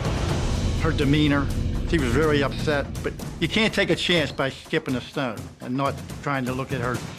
Detectives are suspicious of why it took the couple so long to decide to get married, and if someone had cold feet. Something that we thought is, are either one of them having affairs with someone else? Could that be a possible motivation, and is this upcoming wedding triggering that? Coming up, detectives uncover a family feud. They just decided to distance themselves from not let him come to the house. And learn Jack's inner circle isn't as loving and devoted as it first seems. Things got more contentious. As police keep digging, more suspects surface. We learned of several burglaries. They had concerns about the employees. They hire criminals. Just when the investigation is about to hit another dead end, We had no idea who would have done this. detectives make a crucial discovery. It was exactly what we needed. When we got the phone records back, it was, oh my God. That was Kennedy Township Police are investigating the area's first homicide in a decade. 59-year-old Jack Parks was found dead in his home by his fiancée Carol in what appears to be a robbery. But since there was no forced entry, investigators try to determine if this was actually a staged attack and if the motive was something more personal. when we interviewed Carol, we had to look at what role, if any, that upcoming wedding had in what happened. We had to start looking at every aspect of their lifestyle. What were the family dynamics? We had to chip away at a number of things in their life, things that happened that day, but also things that might have happened in the past that could be a motivation for this murder. They had their differences. They'd have their arguments, but it wasn't my point to get involved in their squabbles. We kept talking more and more about any kind of problems that they had had in their home. And I asked her, do either of them have a gun? And she said that they did not. Carol says she would never do anything to hurt the love of her life. She wanted to marry him. Jack was her soulmate. Jack and Carol, they loved each other. They felt they were already married. To everybody, they were husband and wife years before, the wedding was planned. Carol was very upset. It was very difficult to talk to her while she processed that emotion, but then to still get the information we needed to keep moving the investigation forward. To me, that was a sign that she wasn't involved. With suspicion shifting from Carol for now, investigators explore whether theft was the main motive. The bedroom was ransacked. The mattress was disturbed. Things were emptied out of drawers. Carol had indicated to me some items that should be there. Their wedding rings that they had bought. Jack collected some coins. He had some expensive watches. She indicated that the watches should be in the boxes. When we first processed the areas of disarray, none of those items were there. That was our first big clue to go off of. I knew that if we could find that jewelry, we could find who was involved. We didn't know if the person who took it might have given it to someone else, but we had to start with where is it, who has it, and how did they get it. The next morning, the autopsy report comes in. He was taken out with one shot and to the right side of his head. It took it to a level where that is someone who probably came there with the intent to either use that weapon to intimidate or control Jack. There was a projectile that was recovered from his skull, and we were able to determine that we were looking for this .380. So that was a good start for us. Now we knew what kind of gun we were looking for. During the victim's autopsy, you could see that there were no wounds on his hands at all. There were no scratches, there were no broken fingernails, nothing that seemed to indicate that he had had a chance to fight back. He had been caught completely off guard. During Carol's interview, she indicated to police that Jack's nephew, Bradley Johnson, is someone they should look into. Bradley was living across the street with his mother and father, across the street from Jack. And he was always over there. And from what I understand, he was one of the last ones to see Jack alive. We made contact with Bradley, and Bradley had told us that he had gone over to Jack's house on the 21st, and he said he got there around 10:30 in the morning. Detectives find that timing suspicious. They know Jack was killed sometime between 6 a.m. and 3 p.m. that day. I asked him, I said, Bradley, what did you go over there to talk to him about? He said, well, Jack's mother had passed away, and he knew that Jack was looking to sell the home. But Bradley wanted to negotiate a deal with Jack, and he wanted to talk to Jack alone because he said, you know, I don't want Carol weighing in on this. I want this to be a Parks family matter, and I want to discuss it with him. In his words, I didn't want her putting her 2 cents in. And that was a phrase that seemed to hint at some kind of animosity. Bradley tells investigators that he finds Carol too controlling and that she shouldn't have a say in this family decision. Jack wanted to wait until he could talk with Carol about it, which sort of defeated the purpose of why Bradley had gone there when she wasn't home. So he said he ended up leaving and they were going to revisit the conversation later. As investigators press him further, Bradley reveals an alarming fact. We did ask him about any firearms that he owned, and when Bradley told us he owned a .380 caliber pistol, it kind of was like, okay, this may be something broke bad, because now we know Carol leaves for work at 6 a.m. and Jack's alive at 10:30 because Brad's telling us he's over there. He indicated he had left about 11:15. With Bradley's timeline, it definitely seemed that Bradley was very close in time to when Jack would have been killed. And he put himself there. He had the same type of gun. Had the discussion about Jack's mother's house turned fatal? With the timing of Bradley's conversation with Jack, it made me wonder whether things got more contentious than he was alluding to in my interview with him, or did he leave there upset, or did somebody else come back and do something to Jack? It had to be looked. Bradley Johnson. When I found out that Bradley was a suspect, I was mad.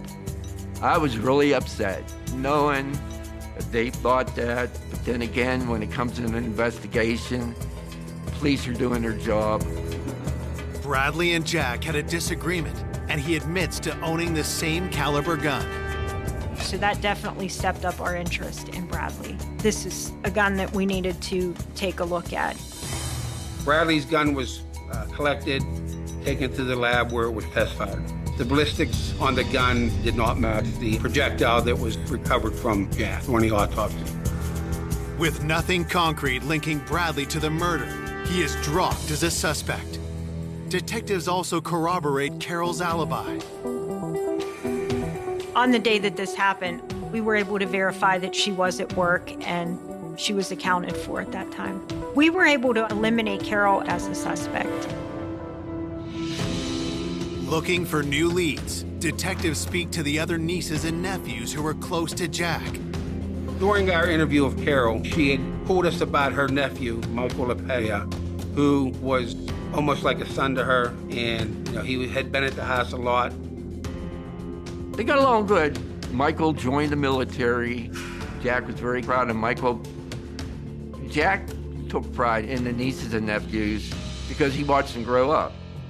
Michael was brought in to the homicide office and interviewed about Jack's murder.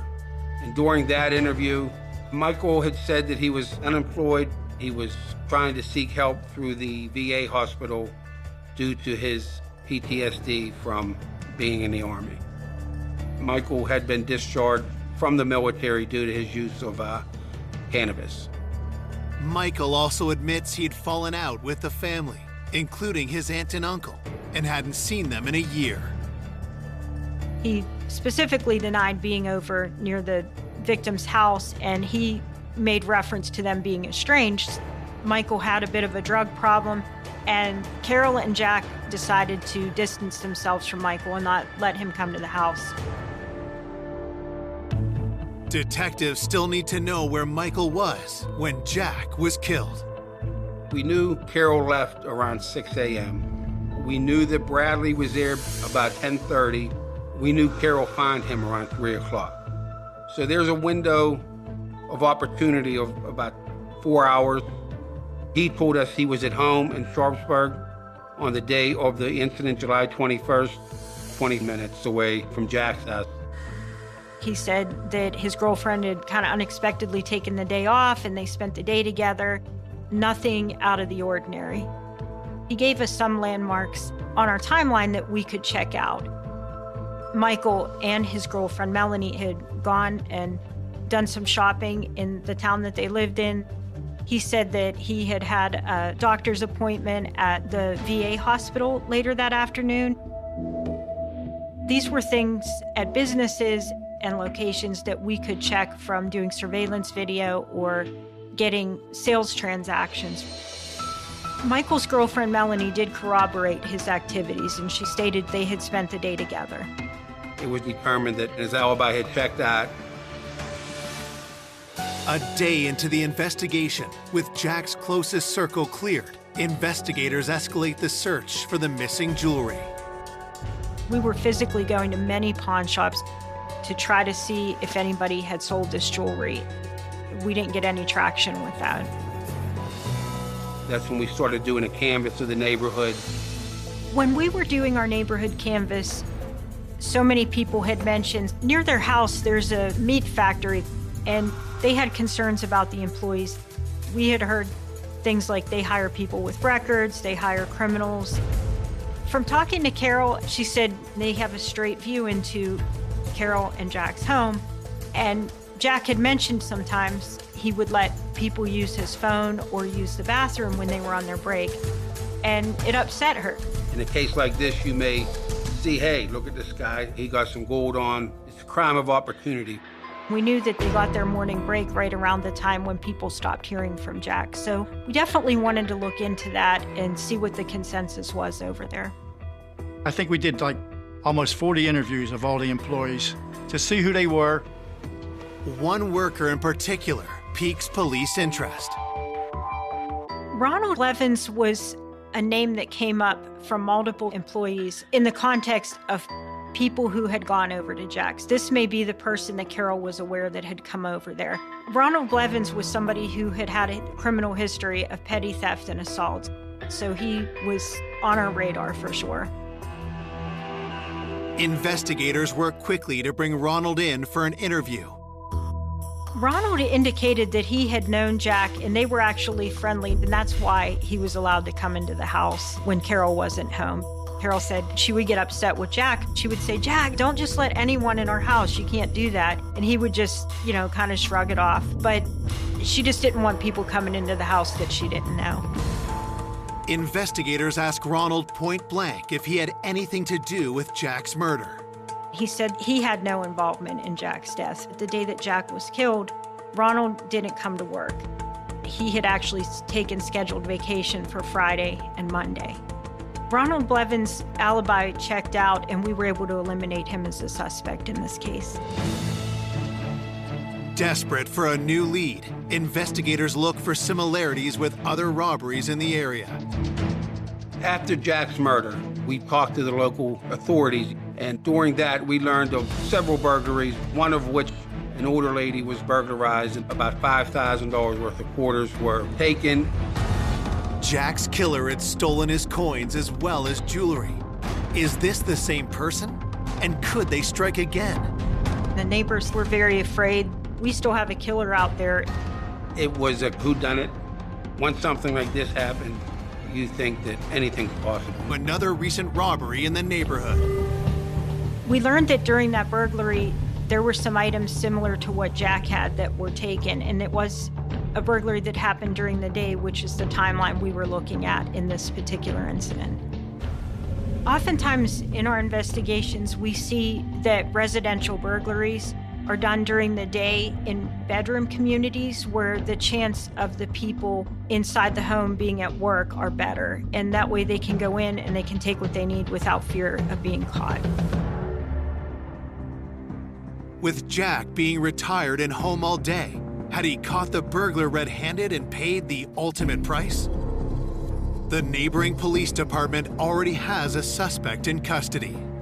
Vernon Zielinski was identified as a possible suspect in this case. He had been recently arrested. The items that Vernon was accused of taking were coins, while Jack had coins that were missing. So Vernon Zielinski was tracked down and he was interviewed. We really just wanted to do an interview and determine what connection, if any, he had to Jack. During the interview, he said that he had been arrested for the burglary, but that burglary was at an old employer's house. He denied knowing Jack, and he said that the day that this happened, he was actually at work. We confirmed that through his new employer, that he was working that day, during the time frame that this would have occurred. Vernon was somebody we were absolutely able to rule out of being directly involved. At that stage in the investigation, we had no idea who might have done this and why. 48 hours after Jack's murder, with no arrests in the case, fear is growing in Kennedy Township. Everyone was concerned that how in broad daylight can someone walk into a house, kill somebody, and walk out without even being seen. The hardest thing to comprehend was the murder. It was point-blank assassination. Stone cold killing. You never expect anything like this. I know I didn't. Waiting for an arrest, you're still in that daze of trying to process it all. He's not coming back. It's just too unbelievable. Is this gonna be another murder unsolved? We had a lot of information to go on, and we were constantly moving the investigation forward. People were being eliminated, further suspects were being developed. 3 days after Jack was discovered dead, police get a major break. A local pawn shop in Sharpsburg, PA, which is another small little borough within Allegheny County, the owner had called the local police due to some suspicious activity. On the day of the incident, July 21st, he said a gentleman came in with a cachet of gold and was trying to sell it to him.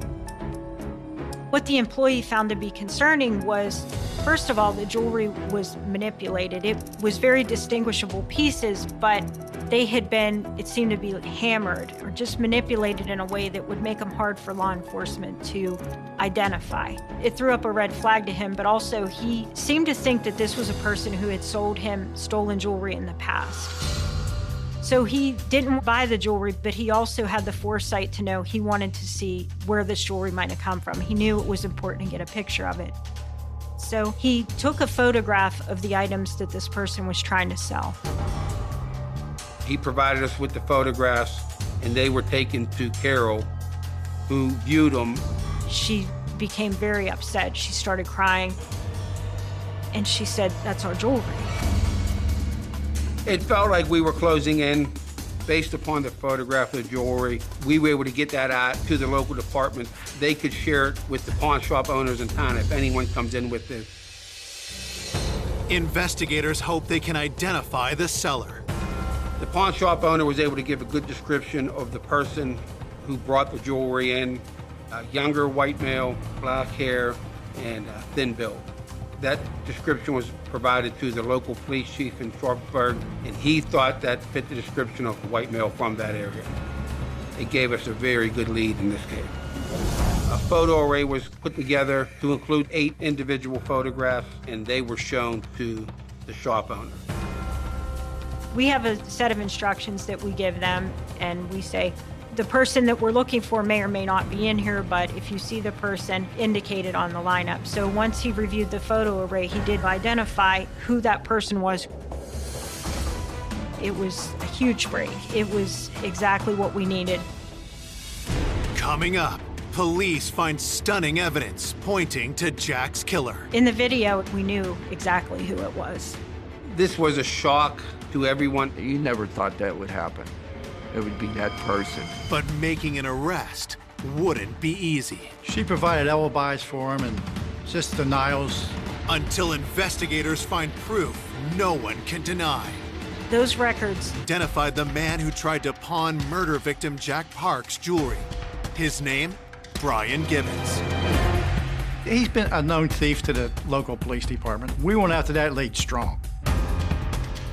We were feeling pretty confident that Mr. Gibbons may be our man, or at least know who our man was. We were very excited and very motivated to go find him. Brian has a long history of petty crimes, but investigators need to determine if he's a killer. 4 days after the murder, they get a warrant to search his home.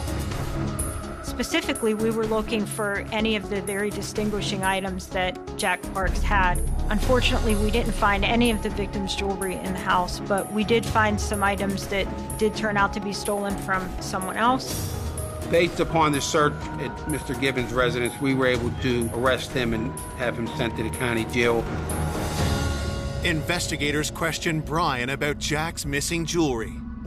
He said that he didn't have anything to do with it. At that point, we were trying to determine if perhaps he'd been given some jewelry to sell, that maybe he didn't know its origin and he went to go sell it. We really just wanted to see if we could come up with any connection to rule him either in or out on the homicide of Jack Parks. Brian tells detectives he doesn't know the victim and has never been to his home.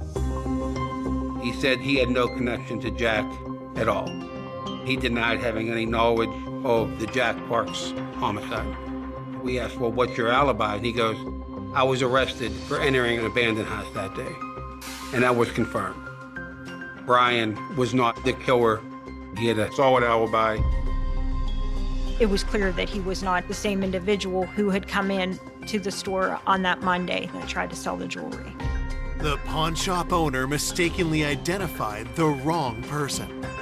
The investigation kept hitting dead end after dead end. We thought we had it, but then once we eliminated him, we took a pause. We had to step back a minute, not start all over, but then keep everything else in perspective. While detectives hunt for new leads, Jack's loved ones struggle with their grief. Instead of looking forward to Jack's wedding, 5 days after his murder, they attend his funeral. When he told me he was going to get married, his brother and I would have stood up for him. I was proud because I was never a best man. And there I was, carrying his casket.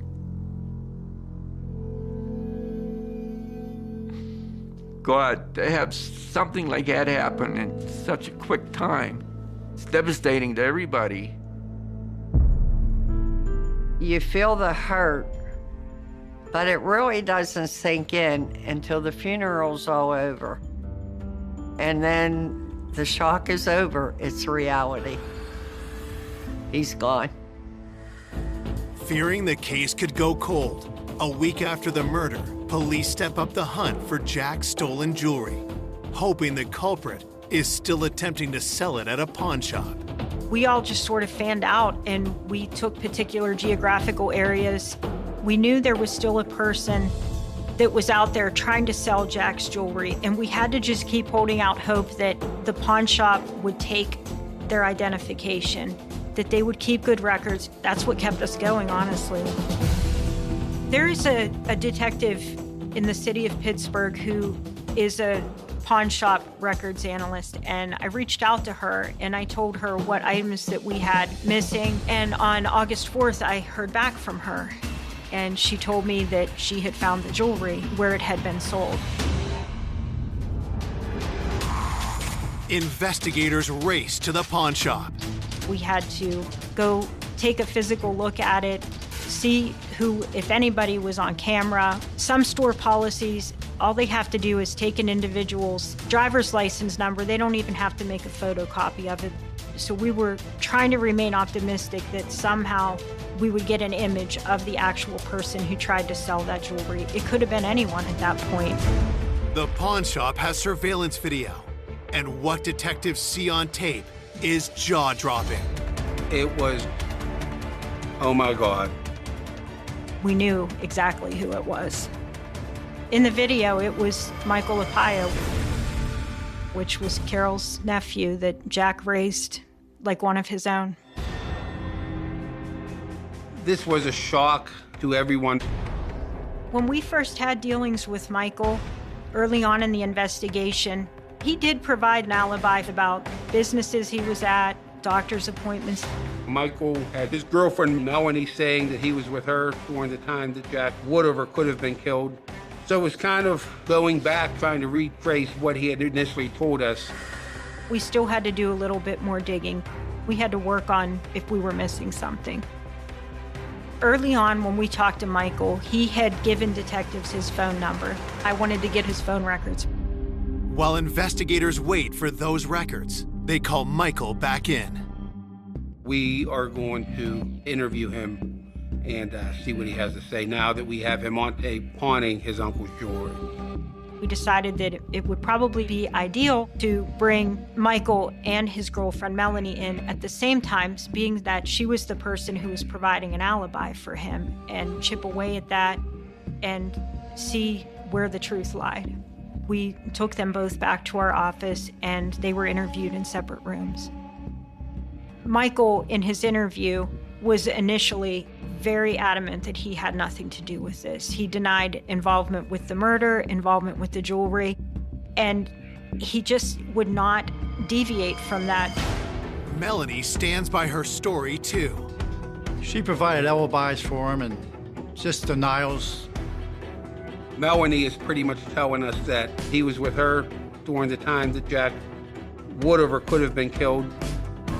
She was just defensive and trying to argue with what we knew was not true. And that was that he had sold Jack's jewelry. We showed her a picture of the jewelry and she tried to say it was hers. And we knew that was a lie. With neither Michael nor Melanie cracking under the pressure, detectives need something to break the deadlock. When we got the information about the cell phone records, it was a huge break. We were very happy that it finally had come through. It was like everything came full circle. Parks was shot to death in his own home. Investigators get the break in the case they needed.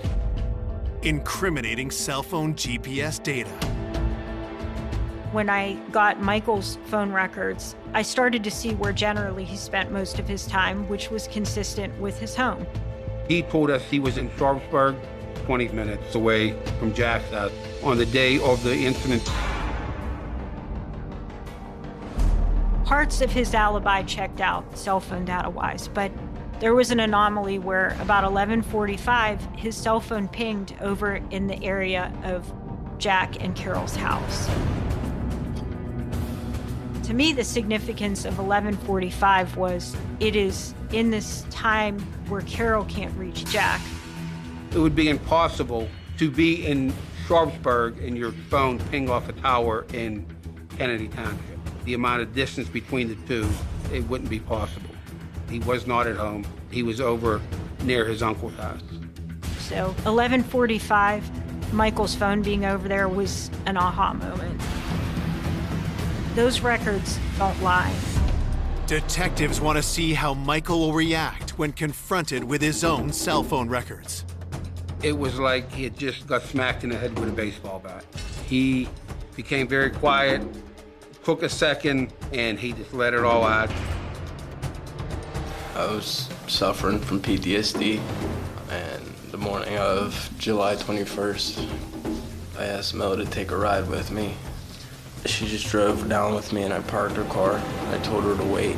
She never got out of the car. She had no clue where we were going.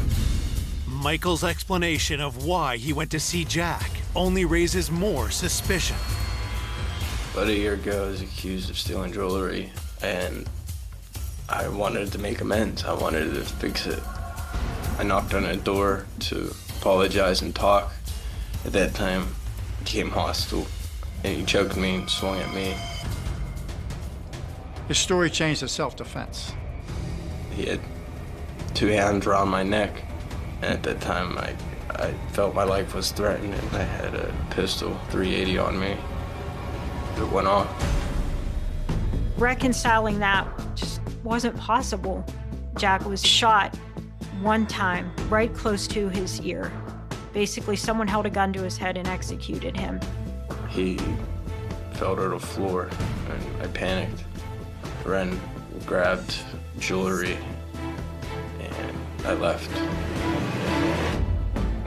Michael tells detectives he sold the jewelry for $1,000.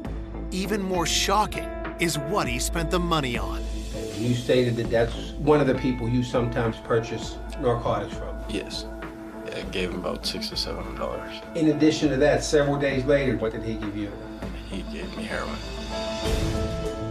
Michael was following a path of substance abuse that was getting to be more addictive drugs, and his use was increasing. It wasn't recreational anymore. It was more the behavior of an addict. It was heartbreaking for us to know that someone who was almost like Jack's son, a very close family member, would do something like that in exchange for a couple of dollars to get high. I believe Michael went to that house to take jewelry. He knew Jack was there, and the only way he was going to get that jewelry is if Jack was dead. He walked up to the house, and as soon as Jack met him at the door and turned his back to him, he shot him, and he fell, and he died instantly. On August 5th, 2014, Michael LaPaya is charged with first-degree murder. To say to Carol, we know who did this, it was hard, but the hardest answer that we had for her is when she said, Michael who? And he had the same last name as her, really. It was hard to tell her that, it's your nephew, and it just hit her, and she was very upset. You never thought that would happen. It would be that person.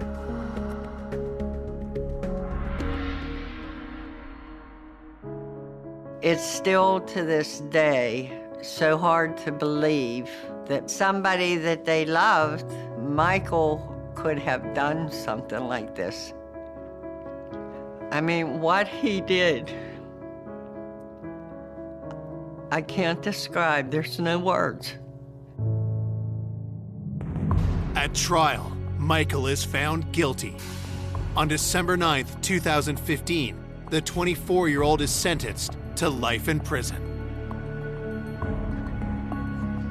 He took a loving, caring man and just executed him. There was no winners. We lost Jack. Who won? Nobody. I would never forgive him. Michael took away my best friend, my brother. He took away a lot from me. To this day, I still hate the guy. Jack will never be forgotten.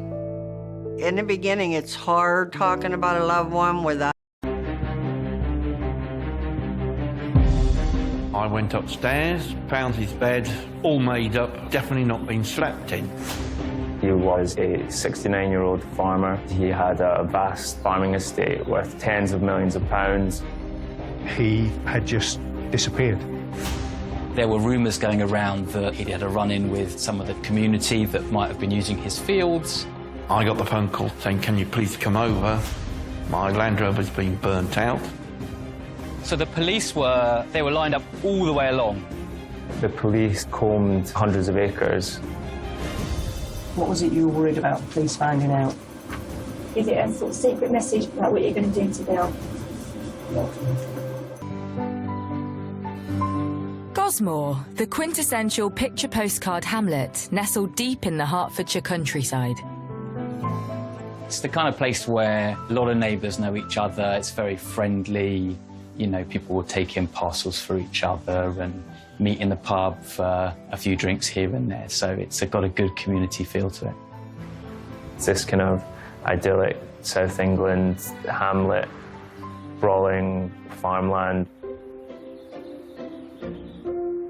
And the majority of the farmland in Gosmore is owned by the Taylor family.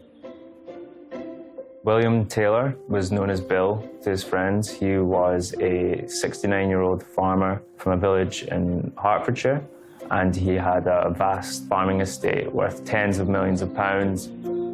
Bill Taylor was a salt-of-the-earth sort of character. His ambition in life was to buy a farm. And not only did he buy a farm, he bought several farms and he became incredibly wealthy. He never took any holiday, and I mean that. He always worked on the farm. And he would always say hello to me and to anybody else. He was always friendly. Bill lived in Harkness Hall in Gosmore with 53-year-old wife, Angela. He was married to Angela Taylor, who was 17 years his junior. They'd been married for nearly 20 years. Nominate me for the age of the customs. Thank you very much.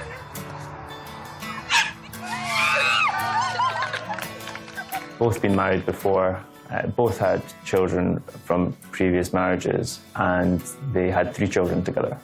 Bill and his whole family, they're so lovely. He was friendly, quite talkative. He'd ask you like how your day was. He was just such a lovely man. As well as his 3 children with Angela, Bill also has one son from his first marriage, Richard, who lives nearby with his wife Emma and 4 children. We did everything together. We were lovingly referred to as the dream team.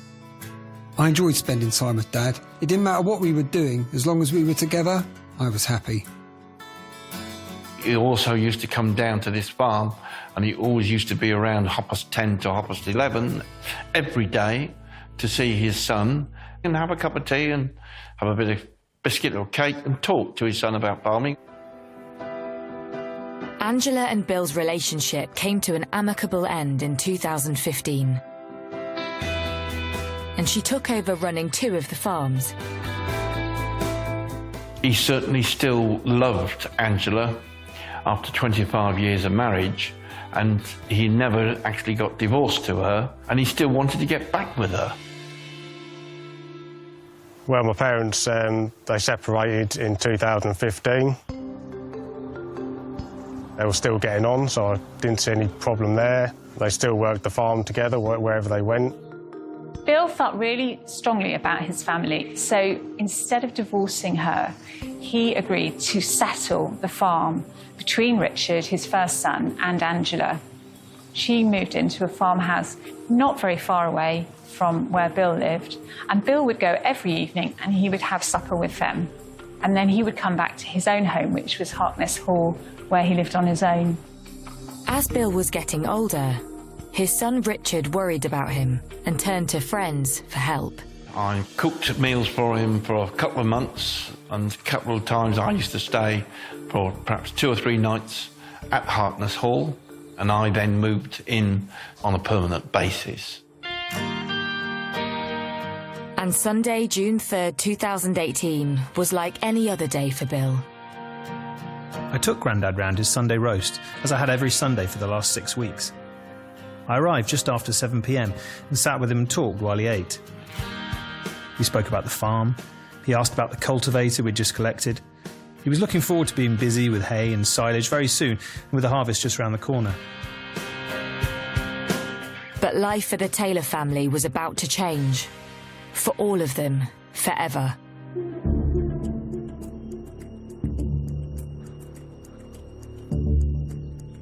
On the 4th of June, Mr. Lush had come back from a trip in the early hours of the morning. He'd gone to bed and woken up in the morning, and he said there was dishes in the sink that were dirty, which was unusual because Bill was a very clean person. He would, even if there was one dish, that would be clean, so he thought that was odd. I left the house in the morning about 5 to 7. Bill normally gets up at 7 o'clock, and he hadn't got up.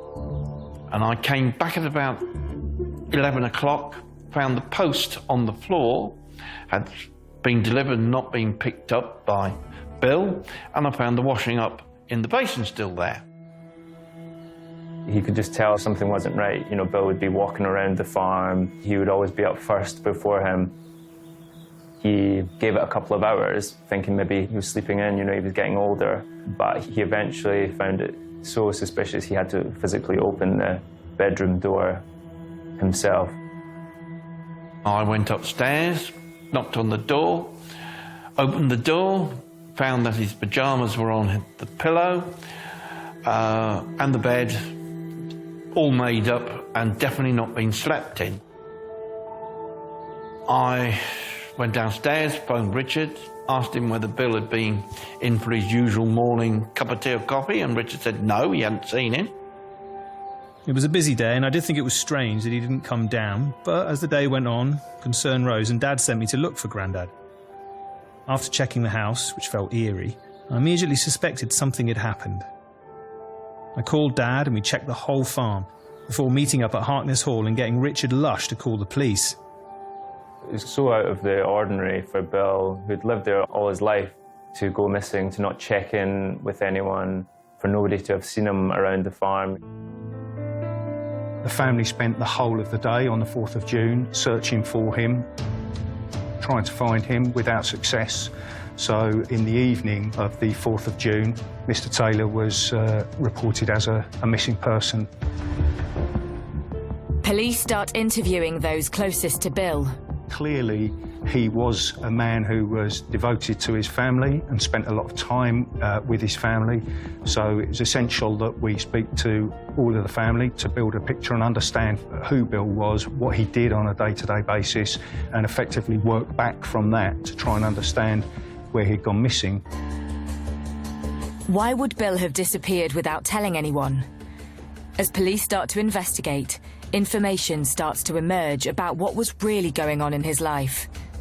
He had his family from his first marriage and his family from the second marriage to Angela Taylor, which it's fair to say don't get on at all. So there was a natural divide, there was a natural split between the two sides of the family. The relationship between Angela and Richard was just one of complete loathing and hatred. They didn't get on, barely spoke. Both of them were deeply suspicious of each other's role in William's life. Both thought that each other was greedy and after Bill's money. Bill was definitely in the middle of the feud, and he was always the one trying to sort it out. He was really getting pulled by both sides, out of loyalty to his son and also to his wife, who he loved. Seriously thought, well, he's obviously had enough of the family feud. He's obviously just walked out. I mean, he knows farmers up and down the country. He could have just walked off anywhere and just not told anyone and just thought, well, sod you lot, I'll let you all worry about me for a change. When the police went to the property, there was various documents in the house, including a very sort of emotional letter to Angela. It wasn't a goodbye letter like a suicide letter. It was just trying to explain to her how much she meant to him. Hertfordshire police have to consider the possibility that Bill, fed up with fractures in the family, needed some time out. But could he have been suffering more than he let on? In order to structure the investigation, I need to consider, has he gone away? Just decided he's had enough and wants to lose himself? Has he committed suicide? And there was an indication from certain parts of the family that Bill had been feeling depressed about a number of situations. Had he become ill or incapacitated somewhere whilst working in his farm or on his land? That needed to be considered. Officers start to trawl the vast area of farmland. The police combed through his land, which was extensive, hundreds of acres, in case he'd got into difficulty. You know, he was just days before his 70th birthday that he went missing, and he was quite infirm with the arthritis. The police knocked on our door and gave us a missing poster, and they searched a field right in front of the house. So the police were lined up all from the back of the field, all the way along. There must have been between 30 and 40 policemen, and I could see out of my window upstairs them searching it, which was just a crazy thing to come out of the house and look at, really. And that took us between 8 and 10 weeks to complete that search. If Bill had committed suicide, or if he'd become ill whilst working on his land, we would have expected to have found him within the area of that search, which we didn't. But as the missing person investigation intensifies, some information comes to light. In the week before Bill was reported missing, his vehicle, a Land Rover that was parked in the barn at his home address, had been subject of an arson attack. Suddenly, police start to think, does someone hold a grudge against Bill? Is someone out to get him? Has something more sinister happened? In the picturesque hamlet of Gosmore, nestled in the Hertfordshire countryside, new information has come to light about the days leading up to the disappearance of 69-year-old millionaire farmer Bill Taylor. I got the phone call Sunday morning from Bill saying, can you please come over? My Land Rover's been burnt out. I asked Bill the question of who did he think burnt out the Land Rover. His answer back to me was immediate, that he thought it was his son Michael. Michael denies this and says he too was confused as to who would do such a thing. I think the last time I saw my dad, this was just after this Land Rover had been arsoned, and I didn't believe him, so he shouted down on the phone to me, said, "Well, get your backside up here and I'll show you what's going on." And that day, yeah, I mean, we just went in the house with him and we were trying to figure out who the hell could have done something like this, why they had done something like this, and try and figure out why and where and how and what's going on, sort of thing. There were rumours going around that there were lots of trespassers on his land, and he'd had a run-in with some of the travelling community that might have been using his fields, and other people have told me that it might be a calling card when your car gets torched if you've had a run-in with those sorts of people. As forensic examinations begin on the Land Rover, the search for Bill Taylor and the questioning of those known to him intensifies. Police spoke to all of his close contacts, people that he would have worked with, farmhands, labourers, and his wife, his children. We treat both sides of the family in exactly the same way. We request exactly the same information from them. At the time of being questioned, we just assumed it was protocol and something that we had to go through. If it helped the search for Dad, it didn't matter. Myself and my family did everything we were asked to do by the police without question. Effectively, what we're doing is we're treating all of those people as witnesses. We would hope that out of their care and concern for a missing family member, that they would engage with us and be compliant and provide us with what we're asking for. As police delve deeper into Bill's background, more information about the divide between Bill's two families emerges. As far as I was aware, the family feud started when I was only about 10, 15 at the time. As tensions between the two families grew, Bill and his son Richard stopped talking for a few years. Bill and Richard were completely estranged, didn't talk to each other. There was no communication between them. And similarly, Richard despised Angela. Saw her as just trying to get as much out of his dad as possible. I was never made to feel welcome around my grandfather's house. One incident I remember clearly was when I was 11 or 12. I'd been muck cart with my grandfather and was invited in for a cup of tea. He couldn't stop offering me things to eat, biscuits, cakes, etc. I felt he was happy with me being there and was trying to make me feel as welcome as possible. However, he heard a car pull up and looked out the window, and he said, "Drink up and I'll take you home," and tried to hurry me up. Then Angela came in, and he didn't want me in the house with her. Angela despised me and my whole family. It was a sickening hate, pure evil. In 2015, Bill and Angela separated, but remained close. And soon after, relations between Bill and Richard began to thaw. I think because he was talking to his son again, he was certainly a lot more at ease and happier with himself than he was talking to his son, and life was getting back to normal.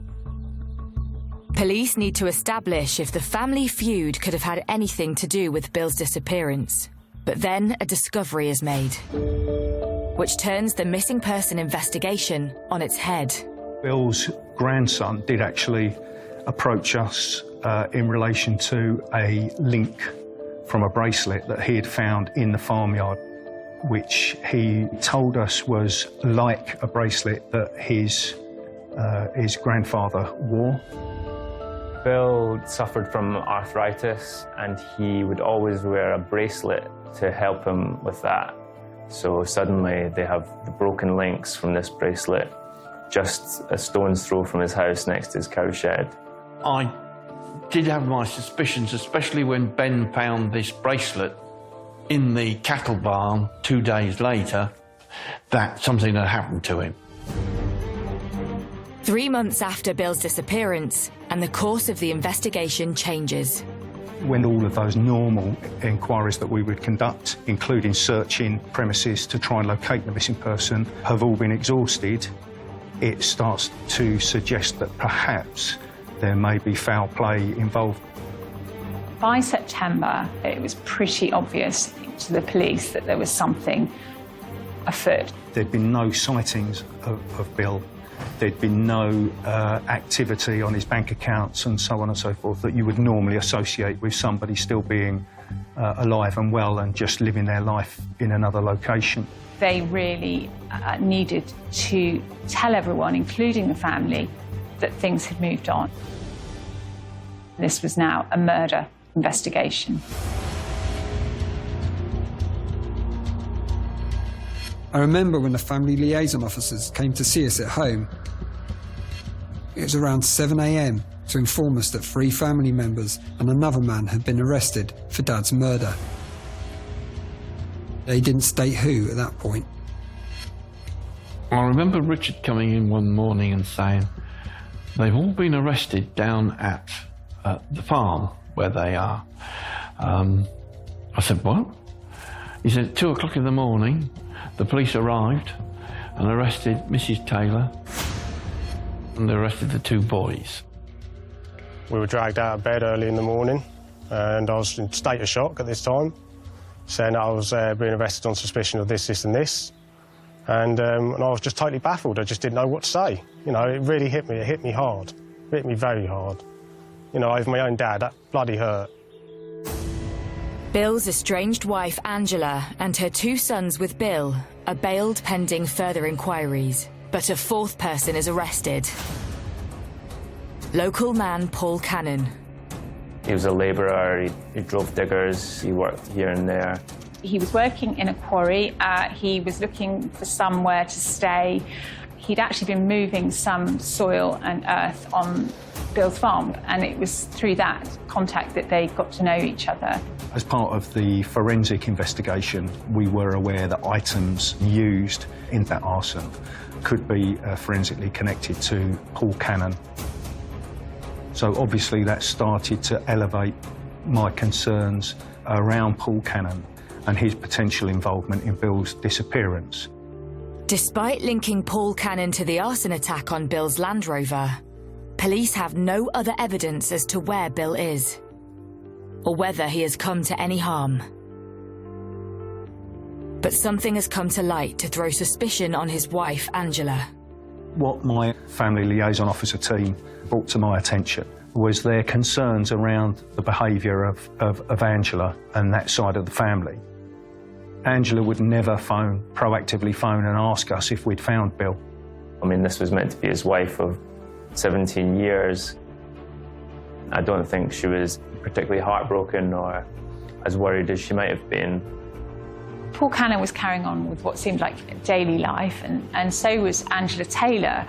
And yet Richard Taylor's family were all out doing searches in the fields looking for Bill. They were always on the phone, you know, what's going on? Have you found Dad? They clearly came across as a genuinely concerned family who were desperate to understand what had happened, whereas Angela's side of the family were the complete opposite. They were heard by detectives to be talking about Bill already in the past tense, while at this stage he was still officially a missing person. So do his wife Angela and farm labourer Paul know more about what had happened to Bill than they are letting on? And the question remains, where is Bill? And why would anyone want to harm him? In the quiet Hertfordshire hamlet of Gosmore, police investigating the disappearance of local farmer Bill Taylor have made arrests. In September, Angela and Paul and 2 of her and Bill's sons were arrested. Their accounts were what I would call wishy-washy, very non-committal. They simply suggested Bill's disappearance must be down to Richard Taylor and his side of the family, but there was actually no basis for that accusation. And then they were bailed pending further inquiries. Police have linked local man Paul Cannon with the arson attack on Bill's Land Rover, but now suspect he knows more about Bill's disappearance than he is letting on. By the middle of August, I was of the mindset that Bill hadn't disappeared voluntarily, that he hadn't committed suicide, and that he hadn't become ill or incapacitated. And therefore I was left to start investigating that this was actually a criminal act. At this time, police We're now treating the case as a murder investigation.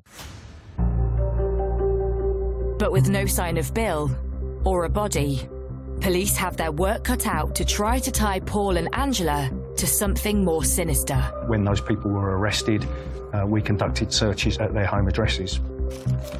In doing that, there appeared to be gaps in their mobile phone downloads. There seemed to be messages and call records that had been deleted, which raised concern as to, well, why? If you're innocent, why do you need to delete certain aspects of your phone history? Paul Cannon had deleted thousands of messages between Angela and himself, but unbeknownst to him, the messages were still available to police on the memory of his phone, and they extracted 28,000 messages between Paul and Angela between February and June 2018. With so many messages between them, police start to wonder, what is the connection between Angela and the farm labourer? Paul was looking for a farm building to rent, and he come down to one of our yards and rented an old corn bin of us. And then just suddenly he started coming in the house a bit more. As far as I was aware, there was nothing going on, and it was just a normal friendship. But the messages found by officers suggest otherwise. From the initial telephone downloads, we were aware that Angela Taylor and Paul Cannon had been having a conversation in January of 2018 where they were discussing Bill and his reluctance to agree to a divorce. Paul Cannon was besotted with her. You could tell from the strength of his messages that strength of feeling for her was incredible. There was lots of sexualised content. There was lots of imagining really unpleasant images. It was always suspected that he was involved in some form of relationship with Angela Taylor. So are Angela and Paul really having a relationship? And had Bill got in the way of their plans for a future together?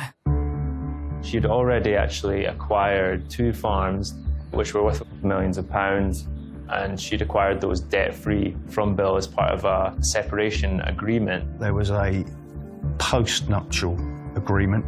Bill had already signed over significant land and property, so certainly on her part there was no financial motive.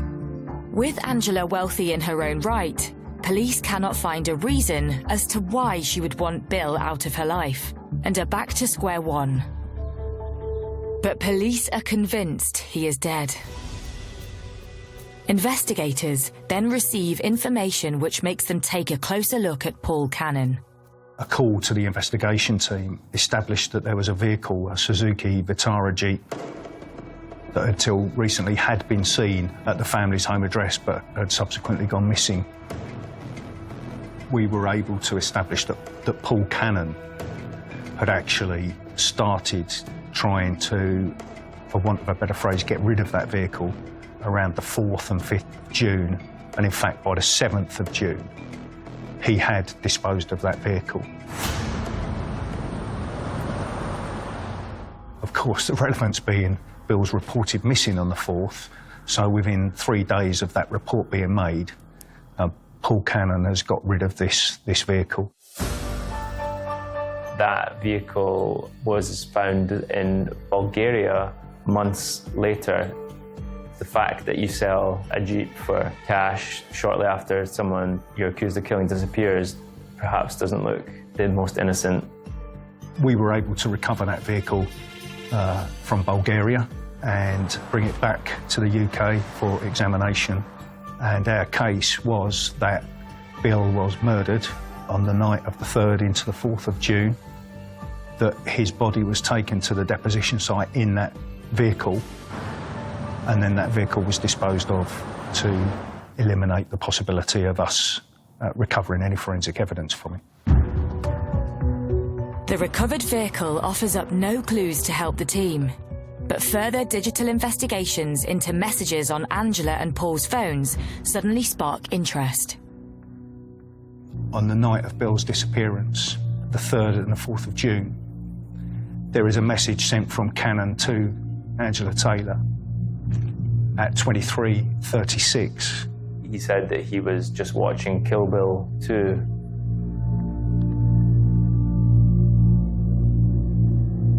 And Taylor replies, "One would be enough."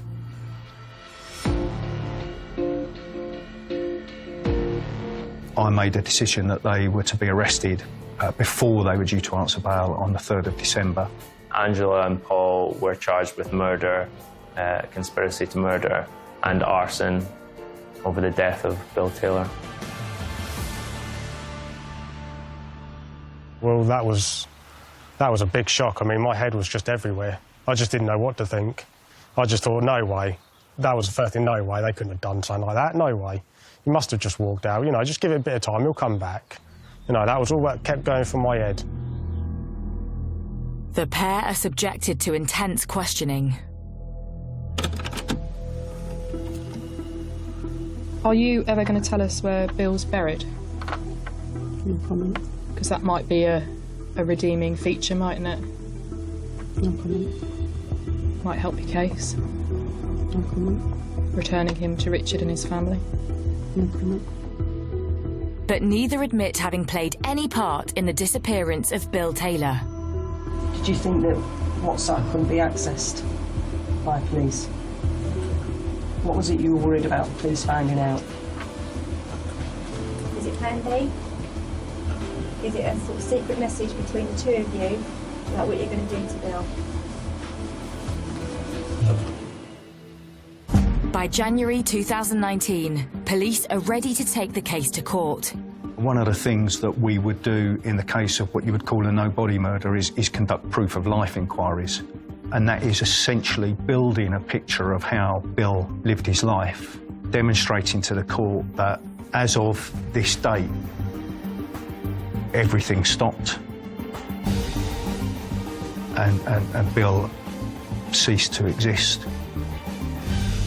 But as the trial date looms, there's a discovery, which threatens to turn the whole course of the investigation on its head. On the 10th of February 2019, Bill's body was discovered. 10th of February 2019, Sunday afternoon about 4 p.m, we were sitting in a lounge when the girls came down and said the police were here. Before they said anything, we just knew they'd found Dad. We all knew by the looks on their faces that they'd found Bill. It felt like the world had just stopped spinning. It was a very surprising discovery. It was made by a fisherman who had been looking for a fishing site, but had gone off the beaten track, gone into an area that he wasn't supposed to go, into private land, and had discovered what appeared to be a body in overalls, partially submerged in very thick mud in the river. This body was identified as Bill Taylor's. Even though we knew Bill wasn't coming back alive, until his body was found, there was this minuscule hope that it wasn't real. Now that was gone, and we had to accept that he'd been murdered. He was totally decomposed. He was largely skeletal. He was still upright in the mud, waist deep in the mud, wearing his Wellington boots and blue overalls. I just didn't know what to think. My head was just everywhere, totally spinning. And, you know, it just never thought I'd go for anything like this in my whole entire life, ever. The discovery throws doubt on it being a murder. The unusual aspects are that there were items found in and around Bill's body. Scattered around the body was a half-eaten corn in the cob, bizarrely, a bottle of Bailey's liqueur, a ceramic teacup from Bill's house, and some lengths of rope were near the body as well. Had Bill, in fact, gone off on his own accord those 8 months ago? He's gone to some boggy ground, he's got drunk and he's got stuck in the mud, or got into some kind of accident, or with the rope he's maybe tried to kill himself. With a trial for murder looming, Police now need to establish if Bill was killed, or had he got into difficulty while out and died an accidental death. In Gosmore, Hertfordshire, police have discovered the body of Bill Taylor on farmland 8 months after he disappeared without a trace. With Bill's estranged wife Angela and her lover, farm labourer Paul Cannon, due to stand trial for murder, suddenly the police need to establish if Bill had in fact died of an accidental death or harmed himself. The forensic pathologist who conducted the post-mortem, Dr. Randall, was also somebody that I asked to come out to the scene. We were able to say that there was nothing there that suggested any form of suicide. Dr. Randall was also able to establish there was no illness, no disease that Bill was suffering from that would have led to a natural cause of death, or had something happened where Bill had got stuck in that water and then drowned. As part of the post-mortem, one of the tests is whether the diatoms that would be found in that water source had been ingested by Bill, and they hadn't. So what that test suggests to us is that Bill's body was placed into that water source when he was already dead. The position of his body in the river was consistent with him being carried on a fireman's lift over someone's shoulder and dumped with his feet first into the mud, and then his body pushed over and flattened so his face was into the mud. The one thing that did come back from the forensic report was a possible fracture to one of the delicate neck bones, which raised the possibility that Bill had been strangled and then dumped in the river. With investigators confident Bill Taylor had been murdered and having a body to prove it, on 2nd September 2019, his estranged wife Angela Taylor and her lover, Bill's former lodger and labourer Paul Cannon, take to the dock at St Albans Crown Court, along with a third man, a man who police discover Paul had called 4 months before Bill's disappearance. Paul Cannon contacts him and says, "Do you know anybody that could do this, and how much is it likely to cost?" The court hears that among the WhatsApp messages between Angela and Paul, they discussed how to get rid of Bill. They discuss the hiring of a hitman. They're talking about someone else needs to do it. And then Angela says, "You phone that bloke, can't keep going on like this." After that phone call, Cannon says, "I'm good, darling, just spoke to the man, and it's going to be about 20. I'll go halves with you." All three defendants deny conspiracy to murder, instead blaming Bill's son, Richard. We know that Bill and Richard had a strained relationship. They hadn't been talking. They tried to paint a picture of Richard having the most to gain from Bill's death. Because they didn't like Richard Taylor, it was quite easy to point to Richard and the feud that had existed in the family for some time and almost suggest that he had a reason to get rid of his father. It was horrendous to be accused of murdering my own father, hearing the disgusting things they said by WhatsApp messages. To hear what they wanted to do to my father, to my family, myself, still gives me sleepless nights. I felt that I was on trial, even though I hadn't done anything wrong. They tried to say I'd murdered my father for a £40,000 life insurance policy. As the trial unfolds, jurors hear more details about the messages shared between Angela and Paul in the months leading up to Bill's disappearance. They would stay up late until 11:30, midnight, talking about how they wanted to hurt Bill, how they wanted to hurt Richard, and that side of the family. Cannon says, "I'll kill for you, darling.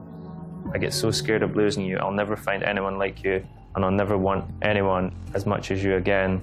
It became apparent they had planned and imagined what they called Plan B. What was it you were worried about police finding out? Is it Plan B? Is it a sort of secret message between the two of you about what you're going to do to Bill? Which was to kill Bill Taylor. In their defence, they said that the WhatsApp messages were just part of a fantasy world that had no basis in reality, and that Paul said that that's what would get Angela going, and that's why he did it, because it heightened their sex. The couple stick to their defence. But the court hears of another discovery which the prosecution believes proves Bill was attacked and killed. When we recovered Bill's body, he wasn't wearing that bracelet, and we'd been told that he wore that without fail. He never took that bracelet off. So we undertook a further search and went back to the yard of Harkness Hall. And lo and behold, not too far from where his grandson had found that single link, we found further parts of Bill's missing bracelet, showing that that bracelet had been broken, had been subject to some force at that location. That tied in with Bill being lured out of his house, attacked on his land, the bracelet breaking, and then taken either dead or dying to be dumped in a spot where they knew very few people would go, except, of course, this fisherman 8 months later. The prosecution claimed Bill was strangled to death outside his home. His body dumped in the river, having been taken there by Paul Cannon in the jeep he later sold to Bulgaria. These two people had formed a joint intent to kill Bill Taylor, whatever it cost, and their motive was clearly set out in the phone messages. Paul Cannon had set out that day with that intention in mind, and although Angela wasn't present, she was well aware of what was happening and she was party to it. And that's indicative of the fact that his body was hidden actually on her land.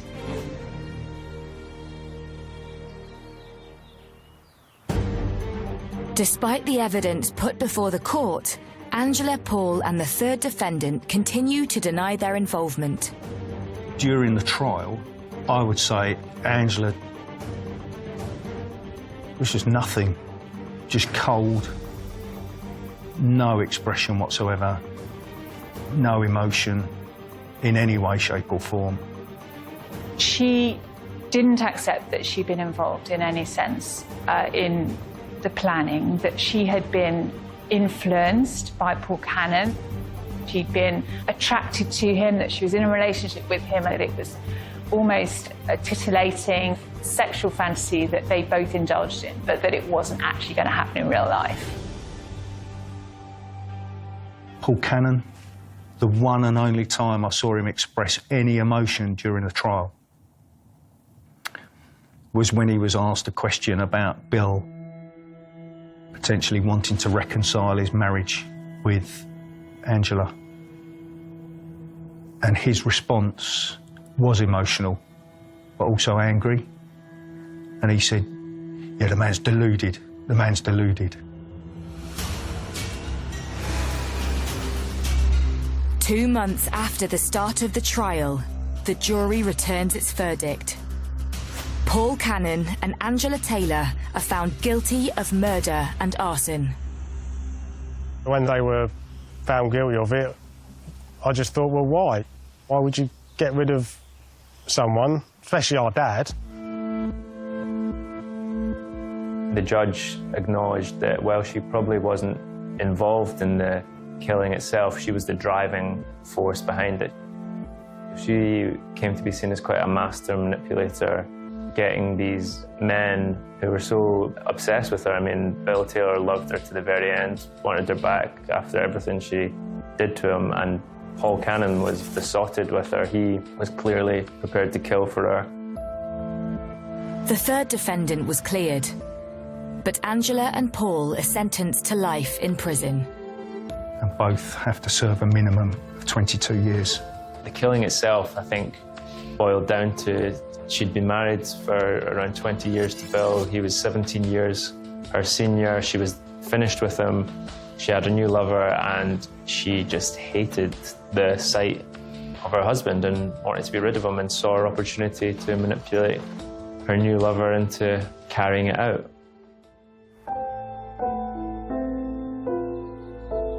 With the case now behind them, Bill's family and friends can try to pick up the pieces of their lives. It's been heartbreaking to go through what I've been through. It really has. I never thought I'd go through anything like this in my entire life ever. It's just impossible.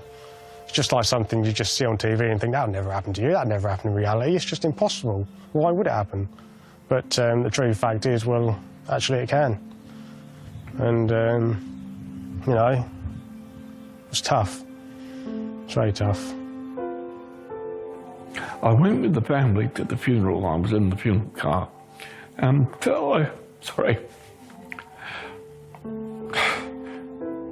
when we went to the church, it really did move me because there's so many people were there in the aisles. They were 3 deep. So many people were there for Bill.